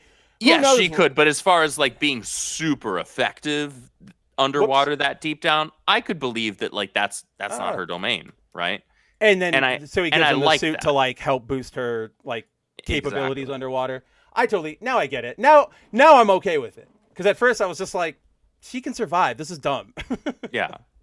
But yeah, so good first issue. I'm super excited to see where we go with this. Hopefully we get more Arthur being like a royal badass than a tired, I want to get out of here. But yeah, good job, Jeremy Adams. I'm glad to be reading you again. I feel like you took a little break to obviously go work on this, but now we've got it and I'm happy to be reading it. Heck yeah. But that is all I think we have for tonight. I know we went a little bit over, so let's see. Let's go to our main page real quick. We're gonna get out of here. I know, Andrew, you've got you have a bit of a tighter. You got to go. Do you want to give an intro and then get off before me, or do you want to hang out while we just do both the intros? What are you up for? Let's just do the outros. We can do the outros. Cool. Let us start with. So, guys, as always, thank you for hanging out with us this week. Sorry that we rushed the end a little bit, but some pretty solid books, some good covers this week. Check them out. If you're watching in the VOD, let us know what you thought of it. We're always, happy to hear you, whether you're actively in the chat like Timon and Zero and Subhuman and Punk and Conroy and Corey, or if you are watching later, or if you're even watching right now and just not commenting. We see you, we appreciate you, we love you, and we will hopefully keep delivering all the content you want to keep watching, because even if it's like, we were doing this for free with no viewers before. So We're always going to keep doing this, but we're glad you're here for the ride. So as always, we'll start with you, Andrew. What have you got going on? What am I going to go pull up over on this browser? It's a mystery, everybody. What do you got going? Well, the main thing that I'll ask everybody to check out is going to be the collection page for Yaira #2, which launched this morning. And we have our lowest prices yet on those. So we're in a new format right now with some, not all, but some of our ongoings that we want to make sure we can get a faster turnaround to our fans who want to not wait so long in between issues. So instead of waiting a year in between 96 page books, we're going to try and get more than one book out to you in a single title within a single year by chopping that page count down. Now, it's still going to be double or more of your standard floppy that you'd get from the mainstream, and it's still going to be spined, and still going to be the same high quality that we do, but the pricing has now also, as a result, been slashed like in half or more. So we took our savings that we were able to get, we passed that on to y'all, because that's how we operate. We want you guys to be invested. We want you guys to not have to wait so long in between issues. It's so weird to me, though, that you guys are actually producing books. Where's the? Aren't you supposed to do like a NASCAR wrap for Yaira next? Isn't that like the next goal? I don't know. I don't think we have much of a NASCAR market. No, and I think you guys have better things to do with your time, like actually fulfilling books. I'm pretty sure we do, because we're kind of known for actually fulfilling our books and people being pretty happy with them overall. And we've got 4 great covers. Unless you forget to put in your phone number in the damn order box. I'm so mad. Guys, I went to order the Trinity Omnibus last week after the show, and that was like the last day. Put in all of my stuff, went to bed, woke up, and they're like the Ripaverse Auto thing had sent me a email like 10 minutes after I went to bed where it's like, you didn't put in your full phone number. Can you come back in and do this? And obviously I didn't see it until the morning, and I'm like, aha! So make sure you guys check out your phone numbers, but go pick up Yaira #2. And also, isn't there another book up right now? Bloodruth #1 is still available right now for pre-order. However, that collection will be coming to a close fairly soon. Very soon. January 20th. You got 10 days, folks. So that's our first horror graphic novel set in the Ripaverse. Really cool, great stories. Both of these active collections that we have going on were written by the Soskas. Different artists, though. Michael Montanat did Bloodruth, while Deborah Carita, Brazilian and fantastic artist in her own right, she's the ongoing artist for the interiors for Yaira. So, guys, definitely check it out. Our cover D, our mass print cover, which is a painted style cover by Mark Evans, is only $13 for a 56-page book. Guys, that is literally like $1 or $2 more than a standard foil cover for a big name book. Like, that is the fact that they've gotten to that price point is amazing in and of itself. Like, that's pretty crazy. Where is it? No, wrong thing. There you go. There you go. Yeah. Mass print cover. Fantastic cover there. Like, just because it's our mass print cover doesn't mean we chintz on Nothing it. wrong Like with Mark that, Evans, Mark Evans brings it, man. Like, he does a like, this is Mary's favorite cover. Like, this is the one that she said she wants to order. Like, I love the way that he juxtaposed and contrasted Yaira, who is 6'3", I believe, 6'3", 6'2". I don't know. Look at your trading cards. And I'm gonna have to. and she's behind Stefania, who is not that tall. But both characters look fantastic there. The coloring on there is absolutely beautiful, totally stunning. So yeah, guys, there's no better time to dive in. I think $29 or $34, I think, gets you both cover Ds for Yaira 1 and 2 if you choose the catch-up pack. So that's a great way to dive in, because between those two, it's like 150 pages of Yaira to be reading. Where is it? You probably have to scroll a little bit more to the right there. There it is. There it is. I literally landed on it. Boom. So yeah, Get your covers. If you chose both cover Ds, obviously you can mix and match. But if you went with both cover Ds, it's like $34 and change. Let's see, D and D, $34 and change. Look at that, 34. It's almost like you work for them. That combined right there is, and this before we move on, is just that's how we operate. Like, those combined are like a few cents cheaper than when we launched ISOM 1, right? And we didn't have the print deals that we have now. We didn't have the shipping deals that we have now. And so now we took those deals and we're paying them forward, and we're passing those along to our fans and our customers so that you guys can both keep invested and not hit your wallets nearly as much. So, because that's important to us, and we understand how things can be in this economy. 1,000%, yeah. Please check out Bloodruth 1 and Yaira 2. Grab the catch-up pack if you didn't get in on Yaira 1. Don't forget, Saturday, I have my afternoon solo gaming series stream over on my Twitch and YouTube and X. Saturday evenings, we've got stream over on Mary's channel. Are you guys doing another Smallville watch this week? Or what's this week? What's this week? This week, I'm trying to remember what we're sorting in terms of the sorting thing. I'm all over the place. I've been up since 5. I know. But definitely check out that. Those streams are a bunch of fun. Mary and I are also going to be we're currently going through the Smallville series and taking her through that. It's her first time watching, and she's absolutely loving it. And then we're going to be periodically doing streams talking about her experience with it, her thoughts on it, season wrap-ups, things like that. So definitely check those out. Mary Mayhem here on YouTube. You can click on her profile right there. The lovely Mary is right there in the chat. You can hit it up. So yeah, guys, go check out all that stuff. Obviously, check out Bloodruth. You can also go check out the Rippa showcase that they did a week ago to see what else they have coming up throughout the week. You can also go check out Andrew on the 3rd episode of the Rippa vs. Control Z show. All of these links, guys, including to Yaira, including the Bloodruth, you can find them down below in the description. As always, along with a link to our Discord server if you want to come hang out with us and chat with me, Andrew, a bunch of the folks you see in the chat. Always a good time. We'd love to have you. But yeah, aside from that, all I've got going on, check out boundingintocomics.com every day for new news. Come hang out with me tomorrow on Good Mav Ugly over on my channel, Kabuto Studios. And yeah, you'll find me harassing Andrew in whatever chat he happens to be on around YouTube. So you will see me. Can confirm. But with that, guys, I think we need to go get this handsome gentleman to bed. So we will see you next week. Hit the intro, all that fun stuff. And yeah, go take care. Go read some good books. Go pre-order Yaira, and we will see you soon. God bless and Godspeed, guys. Never before have we had greater face a complex, rapidly changing world. Think of it a moment. It is a world in which supersonic speeds are commonplace. It is a world that has seen the coming of the atomic bomb. It has seen the rise of the total state, the dictator, and the mass man. It is a world of new sensations, new excitements, new distractions.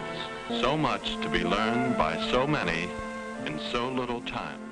And I suppose you're here with no agenda, as per usual? On the contrary, I'm here for comics.